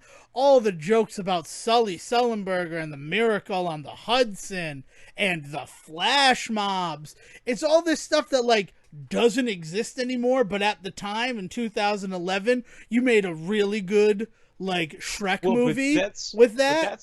But that's the nature of and this is where I think it gets its influences from, like the Apatow Mask, right? That is the nature of doing those kinds of period specific improv comedies, is that you get jokes made about things that are probably not going to be relevant later. And I think that it embraces the idea that it's not a movie that expected to be on the fucking AMC top 100 50 years from now, right? Whereas when making No Strings Attached, there is such a clear effort to be the next When Harry Met Sally. We want to be that movie that you still talk about to your kids. We want to be that, you know what I mean? Like there's this attitude behind making that, and you can see that because it's a Reitman film, right? This is why you brought it up, is that it's Ivan Reitman, Yeah. who is pretty much convinced every movie he makes is going to go down in history as the best movie ever made. Because he made Ghostbusters and it's gone down as the best movie ever made. And so he's chasing a real dragon. Yes, he's literally chasing that dragon up until the point when not him but his son is the one making the new one, right? Yeah. Talking about how they are going to bring the franchise back to its former glory and make the best follow-up you've ever seen. Like, using those exact words, because that's apparently the only way the Reitmans can think about film. And rather than making a movie that's fun, they have to make every movie be that movie that you never forget about. And lo and behold, here we are talking about a movie that I literally forget about every time I talk about it. And people forget about Evolution, too. So many people, when I'm like, yeah, we did our Evolution episode, it finally released, and they're like, oh, what movie is that? I'm like, oh my god, I can't believe that we're having this discussion still about the movie with Ghostbusters coming out later this year. The other thing that's really disappointing about No Strings Attached, and this will be the last thing that I say, is that Natalie Portman and Ashton Kutcher, I want to give them both credit here, are both very open about the politics of film. Not just, I mean, the politics of the world as well, but in that they talk about the politics of film when they make these movies. So to see the two of them then turn around and make a movie that is so upsettingly marred in old Hollywood politics of romantic comedy is almost kind of insulting, because they have made such better movies than that. And I don't mean just as like artists, they should have been in a better romantic comedy. For them to now talk about like the politics of like sexual exploitation of female characters in romantic positions, like now she's kind of got this kind of black mark on her record to look at No Strings Attached and be like, that was not the best example you could have provided, Natalie. Like, and so I'm not saying that everybody in Hollywood has to adhere to their personal politics every time they do a project, but when discussing that specific project, it's a little hard to ignore the fact that, again, Ashton Kutcher too is a huge feminist and like it always out there and saying really important things and doing really important things with like not just his money but his time as well. To see him then play this really gross character in a romantic comedy is hard to swallow, I will say. I vehemently continue to disagree. And I will cite, the citation moment is, I really dig in No Strings Attached that they have a discussion about protection, and there is no condom talk at all present in Friends with Benefits. It made it feel again more real. I don't know. No Strings Attached feels so real to me. And you keep talking about how it is tropey and it's Hollywood, and I'm like, this one felt like real experiences that I have been in or been adjacent to. Never in my life. I've never met people like that, and I've never had conversations like that. Okay. That it feels like watching, again, it feels like watching Matthew McConaughey in one of his movies, or even going back, it feels like watching like a fucking John Hughes movie from the 80s, where I'm just like, kids don't talk like this to each other. We all acted like they did back then, but really all you did was just create a language for kids to then talk to each other in for the next 10 years. That is true. John Hughes, oof, that's a whole other kettle of fish. That is not That's worth. the kind of movie that Ivan Reitman was trying to make with that. I don't know. I think I disagree, and I think I will disagree. And you know what I think this is? And this is my final thought on it. I think you're still upset about that time that me and Natalie Portman were hanging out in college, and you were a third wheel. And I'm sorry, Sejin. I'm sorry that you got stuck with ice cream cones that melted in your hands. And I'm sorry that she owns a CD from you that was her period piece. It was kind of nice seeing that make it into the movie that she made. I'd like to think that like Natalie still does talk about me. That's what I mean. Like, that is a perfect example of something that you may find endearing and cute, but I think is a real problematic fucking thing that he does in that movie. I made you a CD of period music for you, right? Because you're on your period? Yeah, it's not handled that way. It's handled in a way that, like, both movies have period jokes, by the way. Both have menstruation cycle moments in them, and I feel like the one in No Strings Attached treats it like this is a real thing that sometimes people deal with, where in Friends with Benefits is all about the guffaws and the poking fun. Also, the cast. I just want to talk about No Strings Attached is full of people who, like, would go on to be Hollywood. So if they have to sell their souls to an old Hollywood style film, as you keep calling it, nope, that's bullshit. Come on, Greta Gerwig Everybody's got to pay their dues, right? Everybody got to. It's fine because everybody got to pay their dues. That's bullshit talk. I don't think that it's an old Hollywood style movie. That's your argument. I think that it was a lot of these people getting to work together and then going on to do other great things. Right, and my point is that, as somebody that sees it as Ivan Reitman trying to just do a little bit of like the old school romantic comedy dance, people should have been smart enough to say, no, we don't have to do that anymore. That's my point. I think it's new school. I think it reflects a world.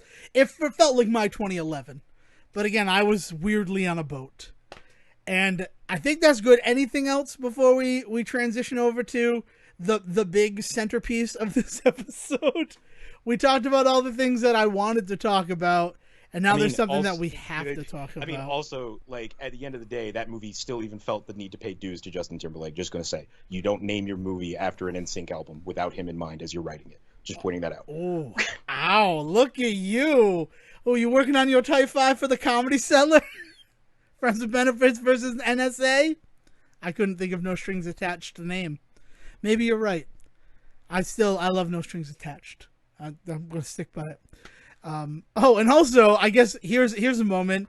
Talking about romantic comedies, the first episode of the second season of the Adam Sandler Cinematic Universe, it dropped on Friday, and we're talking about Just Go With It, a romantic comedy featuring Adam Sandler and Jennifer Aniston. Comedic, but yeah, sure. Well, we'll certainly have talked about it and discussed it.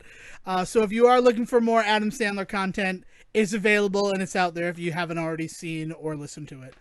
But now it's Black Widow time. It's time to go back in time even further in this hybrid time capsule episode to a movie that there will be spoilers when we talk about it, right? I don't want to avoid spoilers on this movie, just to have some like fun, friendly thing. If you haven't been able to get out to see it, Disney Plus, it's there for $30 extra. And honestly, I was not sold on the whole paying $30 to Disney Plus on top of my subscription, for sure, until I realized that movie tickets all around me are now $15 a person. So as you're watching it with one other person, you're covering the cost of going to see it at a movie theater. Literally the argument I've made this entire time. But yes. Sejin, I wasn't looking up. My movie prices around here had never climbed up to that level. Yeah. So it still felt like there was a gray area that it was existing in. But in my return to the cinematic experience, people are bastards. I like watching movies at home is excellent. Yeah. I paid $9 to go see it in an actual theater. I will just lay that out on the table. Ticket prices for matinees around here are still under $10. And a lot of theaters are doing like specials where if you do the earliest movie, that also comes with like a popcorn and or a soda, depending on which one you go to. Oh, So like it really is kind of an unbeatable thing if you're willing to go to a movie at 10:30 in the morning. I did not go to the 10:30 showing. I don't need free popcorn to get me to a movie theater. So like I went to a still early showing so that I was still only paying $9, but I didn't go for the full special. But yeah, I definitely noted in a theater, even where I had reserved seating with a space between me and people around me, in a seat that reclined and like all of that shit, I still couldn't kind of deal with some of the stuff happening around me, cell phones on and voices and a lot of things that I don't know, 2 years ago I would have told you was part of the movie experience, and you know, maybe I'll get back there, but for my first time back in a full theater, I was like, oh, I don't know if I need this right now. Yeah. yeah. So to talk about some fun things related to what you just said, the theater that I went to, big sign, first run shows each day, $6.50 a ticket, and then all day Wednesday, $6.50 a ticket. So I went to an 11 o'clock showing of Black Widow, and my ticket was still $13 plus taxes and fees. Because it's a new movie. Yeah, right? Yeah. And that was also so I could book my seat, because if I didn't do it beforehand, I couldn't book my seat beforehand. But booking my seat beforehand, there was no fucking reason to do that, because Connecticut, with how good their numbers are, because I went to go see it in Connecticut, because I'm not going anywhere in Rhode Island, right? I'm not supporting Showcase. And, you know, in order to see it with people, they all live in Connecticut. So I'm like, I'll make this plus it's a nice theater. The Mystic Luxury Theater, they've upgraded all of their seats to full recliners. They have seat warmers, which I think is unnecessary. Yes. I want to be as cold as possible in a movie theater. I don't need a hot butt. More people are going to fall asleep during movies. I'm just going to say that. And then you'll have to come back. But yeah, but they're also not enforcing any sort of spacing between people. Like, I bought my ticket a week in advance, figuring that it would, like, block out the seats next to us. And no, a lady sat right next to me with her cell phone turned over to the light side out, so that whenever a message came in, it lit up. It didn't light fully up. It was at least the brightness was turned down somewhat, but enough to, like, catch my eye and pull me away from it, which was disappointing. Yeah, no, I mean, it's like I said, like I cannot believe that we had all of this time to kind of recollect ourselves, went back to the theater, which should have been a celebration, and people were acting like they were just bored to be there. Yep. And it's just like, what do you, like, you don't have to be here. If we learned anything after the last year and a half, is you don't have to go to the movies. Right. I was upset I picked my ticket in advance, and I did what I usually do to find the center of the screen, and I was just 2 inches off center with my seat. Okay. So, like, that, I mean, that's a me problem. I understand that's a me problem. But it was disappointing. But then also that lady next to me fidgeting the whole time, crawling into her whole hooded sweatshirt. Like, it was a distraction. And it was disappointing. And I'm like, wow, I thought I'd miss theaters more, and I really don't. Like, I could have bought both seats, right? Like I did for Rise of Skywalker, when I didn't want someone to sit next to me before we lived in a post-pandemic world, right? But I was so disappointed with that. And then, like, getting there, and they're like, oh, yeah, no, just, what's your number? And they wrote down my confirmation number. I didn't get a ticket. I feel like I didn't really even check in. Yeah. Like, it just, I'm like, so you guys don't want to be here either, the people working in this movie theater. So, like, this is just an awful time for everybody. Plus, the finale of all this, and then we'll start talking about the actual movie, right? Because going back to the theaters was sort of the headline of this, but then a fucking awesome movie happened.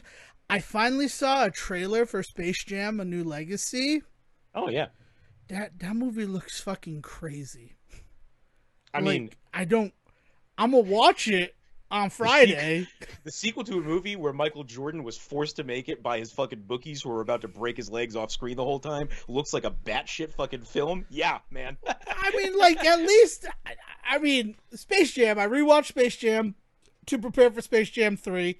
And the fact of the matter is, like, it seems like LeBron James is the focal point and the reason behind everything going on in Space Jam New Legacy. Where, like, so why is it a Space Jam? Why do the Looney Tunes need to get involved? Why do the Looney Tunes, who did nothing but prove that they're not very good at basketball in the first movie, become your first choice of a teammates, LeBron James? I mean, I don't know about the preview you saw, but from the preview I saw, he enters the internet to find his child, which he goes into the serververse. Like it sounds like the sanest part of this film so far. He just happens to land in Looneyverse first. Like, I think that's legitimately the only reason why. And, like, let's be honest. Like, the first movie is a very thin film. Like we cannot act like this is somehow not. The first one is a fucking, like... Oh, the first movie's not good either. Rewatching the first movie as an adult, I'm like, I can't believe my father saw this with me in a movie theater. Yeah. I need to be nicer to my dad. Yeah, exactly. We'll talk more about Space Jam Legacy when it comes out, but I'm glad you finally saw the preview for it and why we're gonna have to talk about Don Cheadle all year. Oh my god, this is a year of Cheadle. Cheadle. Did you happen to see the now exercised trailer that had the fucking broods from Clockwork Orange in them? No, I haven't. I will definitely go on a deep dive regarding the whole thing, because then there's also the little wrinkle that, like, at the end, oh, and if you lose, I'll delete the Looney Tunes forever. And the person I saw the movie with leans over and goes, well, you already deleted Pepe Le Pew. And I'm like, I mean, that's clever. That's a clever thing that you just said there. But also, this is different. Master Computer Don Cheadle is very different from cancel culture Pepe Le Pew, because he was a very, let's say, sexually aggressive character. And that's probably the nicest way to put it. Yeah. New Legacy's coming out, and I'm so, like, of course, I make no jokes about this. I am super fucking excited for this movie. Sejin, the only reason why I have any interest in this film is because I know how much you love Space Jam and would be excited for a sequel. And then, like, I finally saw the trailer and I'm like, do I really care about Sejin that much? Oh, shit. All right, so now, officially... Don Cheadle looks amazing, sorry. Dude, my favorite thing about Space Jam New Legacy right now is that they released 3 specialty Xbox controllers as tie-ins, and they are all going for 3 times their original price already online. I love it. I'm just like, I was excited because they finally changed the color of the D-pad from just being this weird black spot on an otherwise all-red controller. So I'm like, oh, so they figured it out. And then, like, I could have bought them when they were all $60. And then I went back the next day. The Serververse one, because it was a limited edition treasure pack drop on Amazon, which all of that just sounds insane to me, is up at $214. Amazing. And I'm just like, dude, what is happening? Why do people love Space Jam? We got to talk about this. It's Black Widow time. We could just talk about Space Jam for the next 20 minutes, but we need to talk about this movie, man. We have to talk about Black Widow.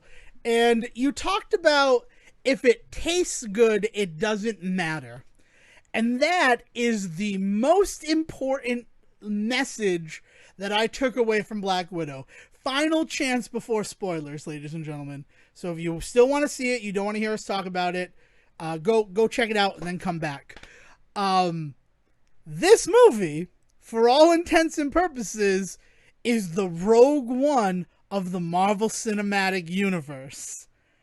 And while I hated Rogue One for everything that Black Widow did, I cannot wait to see Black Widow again because of just how smooth it went down. Well, right, and to be fair, the difference between the two, the major difference between the two, is Rogue One had a very specific job to do in terms of filling in a very specific hole in that universe. This Black Widow was allotted a lot more wiggle room in what it could play with. First of all, I had no idea. I don't know about you, but I had no idea where in the timeline it was even going to fall. Never mind like how it was going to work or not any of that. I mean, for all I knew, it all took place after Endgame and entirely in the fucking Soul Stone. Like I couldn't. I had no idea what I was in for in terms of timeline. So like right there, it's already got kind of a leg up in that sense. So like I totally get where you're coming from. It's a very apt comparison, but I think that comparison dies real quick when in terms of the problems with Rogue One, when one of the biggest issues with Rogue One is that it was so stuck in what it had to do for the Star Wars franchise that Black Widow just didn't have to adhere to for Marvel. Right. I mean, but so why was there a vent on the Death Star that could blow up the Death Star of Black Widow is the Budapest job and her having red in her ledger. That feels like when they sat down to be like, we're making a Black Widow movie because Wonder Woman did fucking gangbusters. And I guess we finally have proof that we can do a female-led superhero movie.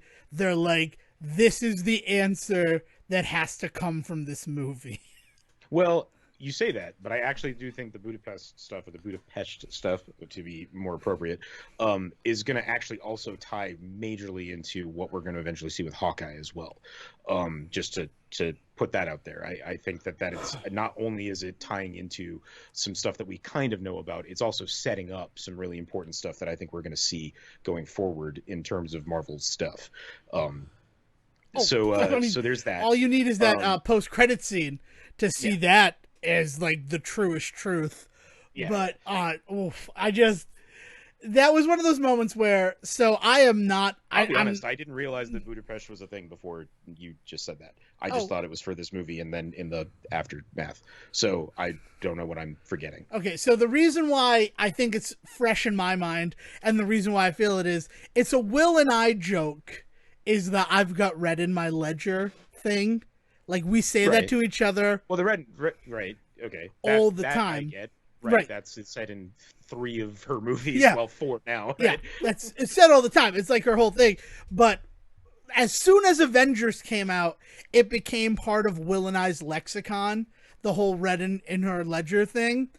And the reason why the first time that she talks about it, when she says to Hawkeye, I have red in my ledger, she says, don't you remember Budapest?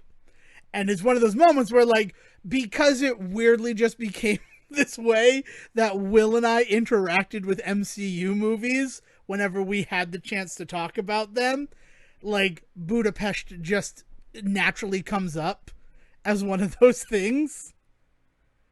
I guess my thing is, if I were to really point to the hole that it was quote unquote required to really fill here, like the thing that it was really had to address was the concept of the Red Room. Yeah. It had to finally solidify what the fuck that was, because up until now it has been a phrase thrown around, and like, okay, we got the idea that it was like one part ballet school, one part assassin school, but like, was it an actual like fucking like red room she was put in where she had to like learn this shit? Was it a school that she went to? Wasn't any of that. And so this had to really kind of solidify what it was and, you know, what happened to it. And so I think that's really the only thing that it's really kind of stuck adhering to in terms of past events. I don't know. I mean, I think the fact that you even point out that the Budapest stuff is going to go forward, I feel like they wanted to, like, they dropped that in as something that they could pick up, and it feels like they that's where they picked it up. You're not wrong about the Red Room, though, because the Red Room, in all of its various, like, representations throughout the series, has been a million different things. Yeah. So it is really nice to have it finally, like, locked down as to what the Red Room means. But for me, and then I think the reason why I really stuck on the red in my ledger of it all, not outside of my own personal reasons, is that there's that moment where they save Alexei, the Red Guardian, and he's like, I'm sure you both have much red in your ledger, like it's something he's proud of. Right. And Yeah. it's like, except every time that it's come up prior to this, it's been a bad thing. So it's one of those moments where, like, I'm like talking about satire and like casting a light on something. It really kind of felt in that one moment like there are some people who have completely missed what I have read in my ledger means. And that is what this one character saying this is supposed to represent. I mean, for me, Black Widow was an explanation of what the red in her ledger was that made the events of Endgame more tragic. And I still loved every minute of it. I think all of this stuff was stuff you were supposed to get out of it. Good, good. I'm glad. I don't know. I did it right. If this was like Devin's personal views on Black Widow, whereas I feel like you just understood the movie. Good. I'm glad. Like, the moment you're talking about where Lexi says that is very clearly supposed to be a defining moment, because before that he is just seen as their father figure. We don't know much more about like the fact that he is clearly daddy in some form, right? And then he suddenly turns on them and gives them over to the government, and then he's in prison and they break him out, and it is only then that we learn that he's an idiot, if not malicious. I won't call him evil. I will not do that to him, but he is definitely malicious. I mean, he's indoctrinated. If we really wanted to use a word, yeah, right, and that's really what the whole movie then becomes about, is about this idea of indoctrination and the different levels at which we talk about that. And I think what's really the other kind of meta thing that Black Widow does really well, that it sets up going forward with the Marvel Universe, is levels at which people are like being coerced. There are going to be some things that we're going to deal with where people are straight up just chemically coerced into doing things. They are not going to have control of their own bodies, and then we're going to have to deal with that. There's going to be people that think they're doing the right thing but aren't. And then there's going to be some people that are just straight up evil. Like, so there's all of these layers in this. And there had to be, because it's the only way that you can make Natasha a hero, is if you're willing to actually examine what, like, where's the line on a hero with all of the terrible things that you've done. And they very openly discuss that throughout every layer of this film. So like, I think it set up a really interesting thing going forward, where there are going to be people around us now that we can't trust for a multitude of reasons, not least of which some of them might literally not be under their own control, which is scary and cool and all that. Yeah, but like in terms of the stuff of like setting up Lexi as this character that, to him, them going out and committing all of these murders and stuff in the name of the state, in the name of Russia, in the name of communism, and whatever ideology they follow, the not Hydra agents that are all over this movie, like, to him that is something that he says to be proud of. And then we watch him throughout the story learn that, you know, he never, it's really interesting that he never reflects on what happened to himself, and that makes him go against the state. It isn't until the state turns on his family that he really kind of goes whole hog against the state. And like, that is kind of cool for that character, because, like, as I said, he's not a great person, but it really does kind of show that he does have good in him. So and then the same thing goes for their mother figure, played by Rachel Weisz, right? Like Melina, and the ways in which she is at this different level of coercion within the state, and she gets called out for it. Like, it's literally fear. Like, she is there and doing the things that she's doing because she fears for her own life. And in some ways, you kind of get that she feared for the lives of these surrogate daughters that she was given too, right? Like, and so there's also that going on, and the ways in which they are willing to finally put their foot down once this family comes together is like an amazing story that, again, I had no fucking clue was coming. I had no idea where this movie was going. And I think that's one of the most refreshing things about it for me, is that for a movie that takes place earlier in the timeline, for a character that we have known since Iron Man 2, everything that happened in this movie was a fucking surprise to me. And that was awesome. Going into a Marvel movie and just being surprised was just fucking awesome. And if that is what they mean by we're kicking off phase 4 with Black Widow, I am here for it. Mm-hmm. And where Black Widow also feels like, here's what's been happening in Russia for the past 70 years. I Right. kind of feel like Shang-Chi is going to be like, oh, and by the way, China also existed in the MCU. And there's 70 years of history there that you don't know because you've only seen the MCU through the eyes of America.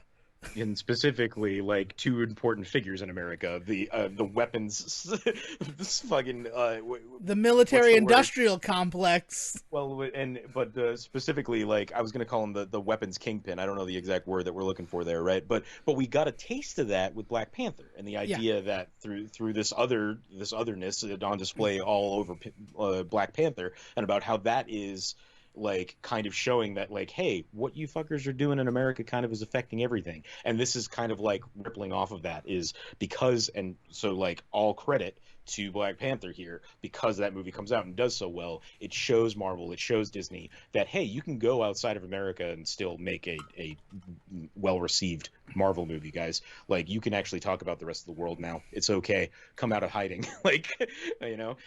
Yeah, man, I'm super excited to see what they do with Shang-Chi and stuff like that. Yeah, like um the other thing is that we always talk about Marvel movies and how they succeed because they are genre films within themselves. Like they're not just superhero movies; they're always a superhero movie and a heist movie, a superhero and a time travel movie, like that.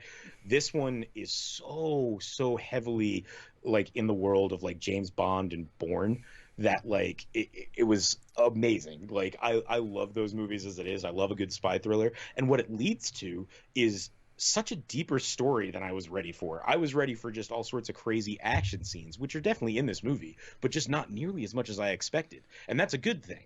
Like, I was just expecting to see just like, you know, Iron Man 2 style Black Widow, where just every moment she's on screen, she's flipping around some dude's neck and throwing him to the ground.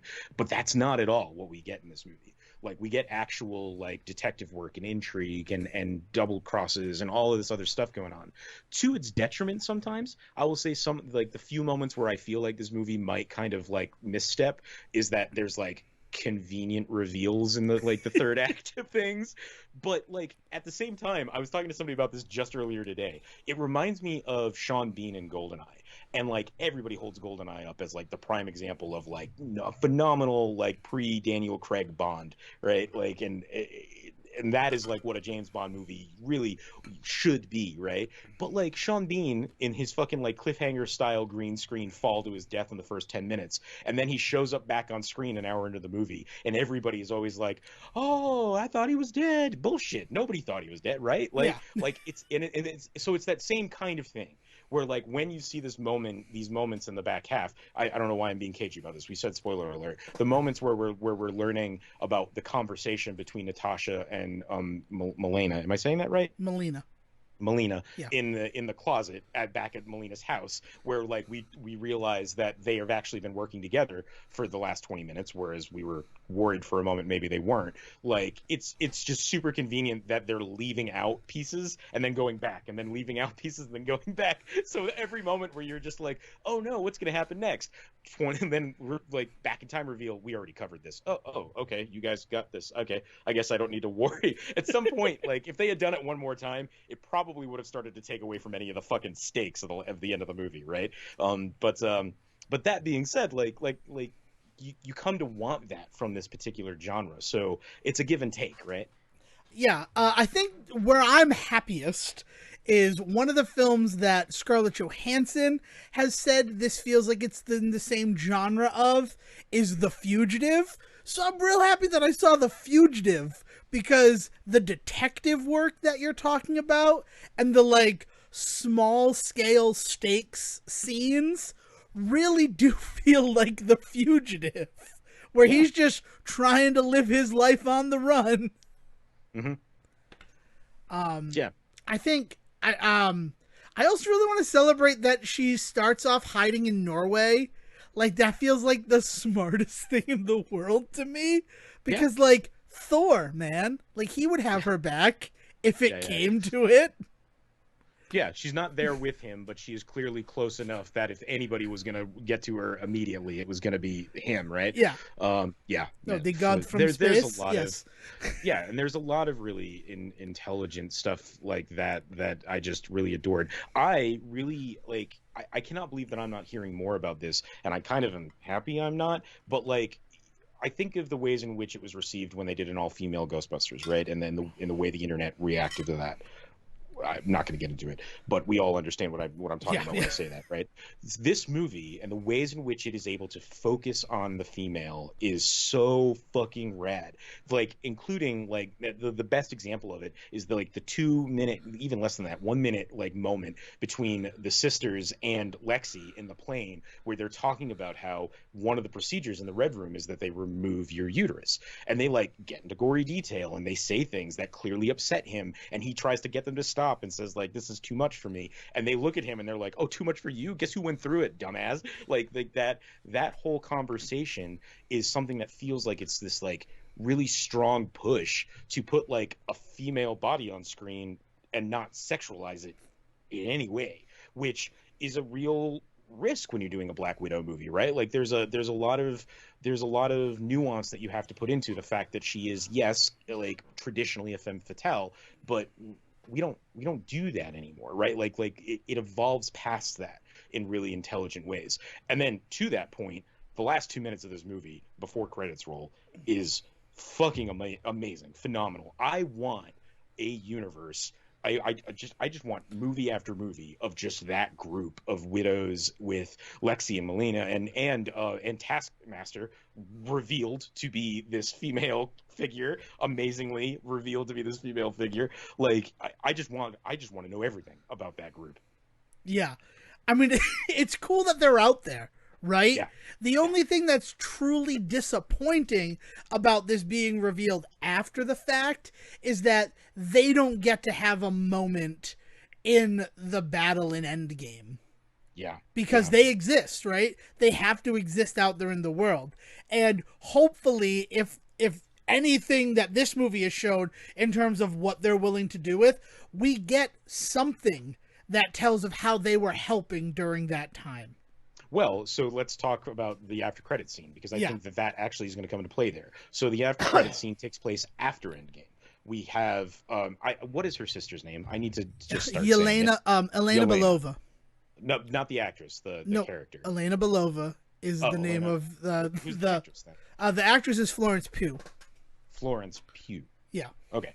Well, Elena at the gravesite for Natasha, right? And and then lo and fucking behold, Julia Louis-Dreyfus, who we just saw at the end of Falcon and Winter Soldier, shows up and clearly has a relationship with her and is like sending her on assignment, and the assignment is Clint. Okay, so like that's the end credit scene, right? So in that, I mean, she must still have a relationship with the widows at this point. I don't know if it's going to be a good one or not. I mean, time has passed, but like ideally, the idea is that she is still pretty well ingrained with the widows, and that's what we see in the Hawkeye stuff, is that it starts at least with her and her team, whatever that may be, going after Clint, because as far as she knows at the moment, Clint is responsible for Natasha's death, right? And like that's fucking amazing. Like that would be such a great story to see. And then in that, they can talk about, well, what were you doing while your sister was sacrificing herself to save the world? Where the hell were you? Is like a conversation I could definitely see them having. Yeah. I mean, the thing is, with Contessa, and I'm just going to start calling Julia Louis-Dreyfus' character who she is. She's Madam Hydra. There's no doubt in my mind that she's not Madam Hydra in the MCU. They've given her that long Contessa, the Jingleheimer Schmidt name, and that's Madam Hydra in the books. And now seeing her act with U.S. Agent, and I mean, Elena was introduced as the Dark Avenger version of Natasha, in addition to Young Avengers, which we talked and crowed about a couple of episodes ago. Dark Avengers are coming to the MCU. And I could not be happier about that. Yeah. Because, I mean, that's the next step you go. And I think that is what Black Widow really did for me was also show me how other people view the Avengers. Like all the discussions about who the Avengers are and what it means to be an Avenger, and no one can go after you because then someone will come to avenge you. Like that was cool. And it's at that point where like now it's time that we put together our own group of Avengers. We that's the only way to stand up against you. If you're a villain. I don't. Yeah. So it is exciting, and I am very excited that the last thing is Elena being handed a photo of Clint being told this is the man that killed your sister. Yeah. Like, cool. Now I'm even more excited about the Hawkeye show because I feel like that's where you explore it, right? Like you don't make me wait for another movie to explore that. That's the reason why Black Widow. Has to be because I might be under the wrong impression here, but I'm getting the feeling that as one of the last ones kind of left, the Hawkeye show is going to be his kind of departure from the character, right? Like, so they kind of have to address it there because if they don't, I don't know if there's a movie left in him to do it. Maybe I mean, like I want him to play Hawkeye to the end of days. I want them all to come back always and forever. Right. But I kept waiting for Steve to show up in this one, but especially because Lexi kept talking about fighting him at some point, and I want to explore that. I want to find out if Lexi actually might have fought a Captain America, and possibly did he fight a Steve Captain America from Steve living in his world? Yeah, right. These are all the thoughts that went through me. Also, I'm like, could it have been Isaiah Bradley? Could it just have happened that way? Like they've done, and it really spoke to how supplementary and world building all of the Disney Plus series have been. As we just finished Loki the day that we're recording this. Yeah, and you watched it yet before I? Oh yeah, I mean, and Loki totally setting up for what we knew was coming in Quantumania. I'm gonna just say it. I mean, that's I made a joke before the finale episode that the description just says time runs out in the season finale, and Dale's like, I don't want to read it, and I'm like, all it says is that. It doesn't say Kang the Conqueror is finally revealed to be behind it all, and then you know what happens. Oh man. And she got mad at me, and I'm like, I didn't know. That was my guess. And I'm now excited for that. It has it was a good series in its own, Loki, and now I'm excited for a movie that's not coming out until 2023, right? yeah. Like, that's the other thing. So, in theater, right, did you get the extended Marvel trailer that, like, gave you the release date of the movies through 2024? No. That felt like such an ambitious thing on the part of Marvel. We didn't talk about my pre-movie experience as far as what was on screen. I went to a movie that was supposed to start at 12:30, and that movie did not start until 1:10 because there were 40 minutes of not previews, but fucking Coca-Cola and car commercials. Oh, anyway. Oh, you didn't get... I got a student-made film that played before our movie. Nope. That didn't get anything like was that. Very strange. And I'm like, this is weird that this is something you guys put in as pre-show. And it seems to be like a nationally syndicated pre-show package that the theater I went to has like paid for. And one of them is just some random student-made film from the Midwest. And I'm good for them, like, doing it, but this feels very strange. But yeah, they showed a trailer beforehand detailing Black Widow coming out on July 9th, Shang-Chi coming out in September, Eternals in November, Spider-Man December, all the way through, ending with the Fantastic Four logo, and no date on that one. And I'm just like, this is ambitious. Because you just gave us release dates through 2024, Marvel. And I don't know if you're going to be able to hit some of those release dates in 2021. Yeah. I still can't believe that Spider-Man No Way Home is supposed to come out in December. I want it to happen. So badly do I want another Spider-Man film. Weren't But they weren't they tweeting about finishing filming a couple weeks ago? yeah, I might be mixing that up, but I mean they've revealed a bunch of like tie-in merchandise for it. Like yeah. it just seems so strange to me that we're also getting a new Spider-Man this year. In I mean, we're addition also to getting like weird, not Marvel movies in like Venom, right? And oh like, yeah, the Carnage sequel. I don't and Mobius, right? Is Mobius supposed to sometime happen this year? I I mean, think I I don't don't know. There's I only one don't true Mobius. it is I don't I'm so I don't know, but Black Widow, you know, the spy stuff, the reveals, like I always secretly believed last year that Taskmaster was going to be a lady, and then the fact that they had like successfully convinced me that maybe it's just a robot, and I'm like, it can't be though. It can't just be a robot because we've seen what happens when it's just robots. Yeah. And I don't think Russia's that foolish.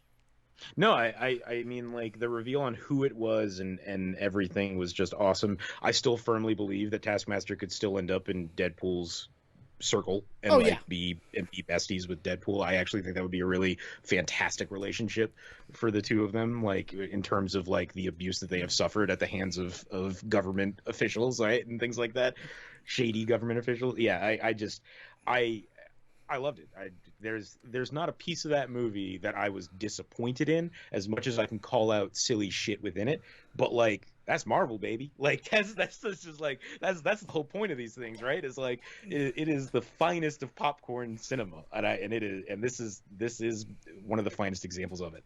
It was a textbook Marvel movie, and I'm really glad that that aspect and element has survived post Yeah. Pando. But I also, Well, and post Endgame, yeah, right? yeah, Like yeah, that's the other thing this movie had to do that a lot of people really aren't thinking about is like on top of everything, it had to prove that past the coda that was Spider-Man, like it needed to prove that there was still legs beyond dealing with Endgame. And this movie, really, other than the post-credit scene, there's not it's not Endgame that it's dealing with. It's amazing. yeah. I guess I don't really look at that aspect of it. Shang-Chi is going to be that for me. Like, this exists in that weird sort of hybrid universe where it's still sort of part of the Infinity Saga, and I always felt like it was going to be pre the Thanos stuff in the world. Like that's just how I felt. I didn't think that this movie was going to be. I was excited to find out when, and then I was actually a little disappointed that like this is where Black Widow was in the moments leading up to Infinity War. And I'm like, "Oh, okay. That's a shame. I would have preferred if it had been like Siegen said, taking place in the Soul Gem and just Yeah. what she is experiencing Let, there. I don't Yeah, well, let me put it this way. I had somebody say to me upon hearing how good this movie is, and everybody around here telling them that, no, you need to see this, they lamented that they thought they could have stopped caring after Endgame. They did not want to continue having to invest their social time and their heart in more Marvel stuff. And this movie has proved that no, that's not the case. You like people are still going to keep watching and people are still going to keep talking, and it's going to be worth that. And so like when I say that like it proved that there was still legs after Endgame, I mean like literally viable, like it's worth still going to a Marvel movie in theaters. And like Spider-Man, as I said, really felt like this like coda after Endgame. Everybody needed to see it just for the fucking comedic relief of it. And like, and just that idea of just like we have to get Endgame out of our heads, like wash that taste out of our mouth with Spider-Man. This was the first movie, especially with a 2 year now fucking time span between them, that like had to show everyone that like Marvel still had it in them. I think it's succeeded. It's succeeded in that, Yeah. but really, Shang-Chi being a completely new cast of characters from Mm-hmm. what it looks like, Mm-hmm. that's the one that I think will be the real test of that. So I'm I think excited to Eternals is going have to be that. the bigger one. I mean, Eternal. I don't know how to feel I about think because Eternals at the thing about all. Shang-Chi, right, exactly. Yeah, The thing about Shang-Chi is like it's easy to say to somebody like, no, I know you might not love Marvel movies, but like it doesn't have anybody from the Marvel movies, like it's got a lot of really good action stuff in it, and on top of that is a really like crazy like Eastern Asian story that like we don't get the privilege of seeing enough of on American screens. So like there's a selling point to Shang-Chi that I just don't got with Eternals. What's Eternals? Well, it's a group of really privileged people that decided to sit out on the end of the world, and now they're going to be the big heroes.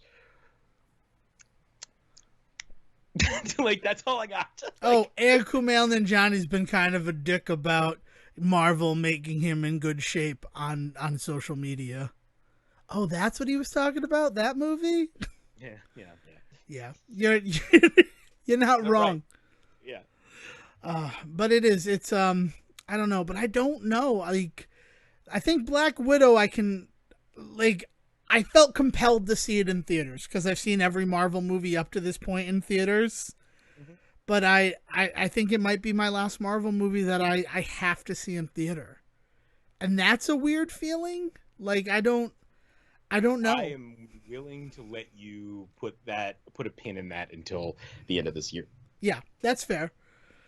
I don't know. It's just I don't know. I don't know how I'm going to emerge post everything that's going on. And yeah. I need to find an answer for that. In terms of to be continued storytelling in the Republic of Devon. But yeah, anything else you want to add? Anything else you want to say Black Widow wise, or? No, like I said, man, there's so many good things about this movie, and it was just nice to be able to get back. Also, though, anybody that pays the money to just watch it at home, I think you're gonna get your money's worth, and you might find the experience more enjoyable. Just to kind of bookend that idea. Yeah, I really became okay with the whole booking it and watching it at home when I looked at renting a private theater to see Black Widow with people and realizing that it would be 7 times more expensive than just biting the bullet and getting the premiere access on Disney Plus. Like, yeah, I'll just do it. I hate that it normalizes something that I feel is kind of predatory, but like, streaming is in a weird infancy. It's crazy to me that Boss Baby 2 is just free on Peacock right now. Yeah, and to that idea that it is predatory, and this is going to be a whole other discussion on its own, so I don't want to go too deep into this. Mm-hmm. But like, going to the movies already was predatory. So I'm not saying that it's great that you give up one master to serve another, but like the idea being that if your only real reason is that it feels gross and that the movie companies are getting one over on you by doing it this way, you're not escaping that by going to the movie theater. You're feeding the same animal. You're just you're feeding it from a different cage, I guess. Like, I don't know, like the metaphor there. Yeah. Lost the thread, but like, you know what I mean? Like you're not getting around the movie companies by going to the theater. Right. And really the only one that I have had any issue with is Disney, because you pay a subscription cost and mm-hmm. then on top of that subscription cost, you have to pay to access the movie. You do kind of also do that with some of the Amazon stuff. Not all of it, but some of the Amazon stuff has been that way. Because, like, I paid Amazon for early access to Trolls 2, despite the fact that I've been a Prime member for 10 years now. But I still did it. But if you weren't a Prime member, you could have still seen Trolls 2. That's the difference. See, and that's something I've always been nervous about, because a lot of people bring up the Amazon argument to me, and I'm like, and I know it's called Prime Cinema, so am I just missing the fact that if I weren't a Prime member, I wouldn't have access to these movies? And it's no. By all intents, if I didn't have a Prime account, I could still pay the $30 to rent it from them. Well, and I'm curious to see what Disney does, because I think it'd be very foolish of them to not eventually do that with these other ones, because I think that you can do that through Vudu with these movies. Not all of them, but I think like the Pixar ones are not the very distinctly not the Pixar ones. The animated ones. What's the animated one that came out that they charge money for? Raya. I think with Raya, Raya was available not just on Disney Plus. I think it was also available on Vudu. Might have been like days later or something like that. But there was definitely another service willing to give you early access on that stuff. And I think that Disney might at some point just realize it's just fucking worth it, like just to put that ability out there. Maybe, like, I think we talked about this a long time ago, give you a free month of Disney Plus if you spend $30 on renting the movie. Honestly, if it was $30 everywhere else, but on Disney Plus, I paid $25. Yeah, I like exactly. or I mean, because like Something. $20 is like that's too much, right? That's eating into their actual revenue, and unfortunately, our evil corporate overlords are our evil corporate overlords because they want to make money. Somebody at That's Disney's ears just pricked up, and they were like, "We could charge 35 and then $30 for everybody yeah, on right. Disney." That person. That's what you Hi, just we said. should name. I say we should name the intern at Disney who's responsible for listening to our show and just milking every good bad idea we come up with for Disney, so that they can put it into their pots. But that intern, the turnover's got to be incredible on that, right? Yeah, Like, exactly. like I don't want to name them because then I'll become attached to little Tim Nathaniel, and once Tim Nathaniel is replaced by Stephanie Jonian, like how will I cope with that? Yeah, I do miss Timothy Daniel though. I am so mad at the ease I was able to say Tim Nathaniel and Stephanie Jonian. Like, I'm mad at myself. So they're now canon. Congratulations, Tim Nathaniel and Stephanie Jonian. All right, let's move to the end of this episode. Oh, it's what you say to me, Siege. All right, I'm so sorry. I was going back to "Hey There, Siege Lila," Oh God. the worst song. Oh, that song has been ruined for me by just real life events. But that's another story for another time. So, if you would like to suggest other rom-coms in the genre of No Strings Attached and Friends with Benefits to Siegen, he's on Twitter at Siege versus the World. And if and if you can maybe put my name into Hey There Delilah a little bit cleaner than Devin did, send him the lyrics at Devin D. Decker. All right. So until next time, 2 hours and 15 minutes seems pretty long, but we covered a bunch of stuff, and in this song, I'm going to pass it now to Will. That was bad. I'm sorry. You're wrong. You're right. Fine is not good enough, and I'll make it better. Will, please bring us home. Thank you for listening to the Say Report with your host Devin Decker and Stephen Selwick. Please follow the guys on Twitter and Facebook by searching for The Say Report, and you can always subscribe on your podcast channel so this is delivered straight to you and you can enjoy it every week. With apologies to your mother, we'll see you next time.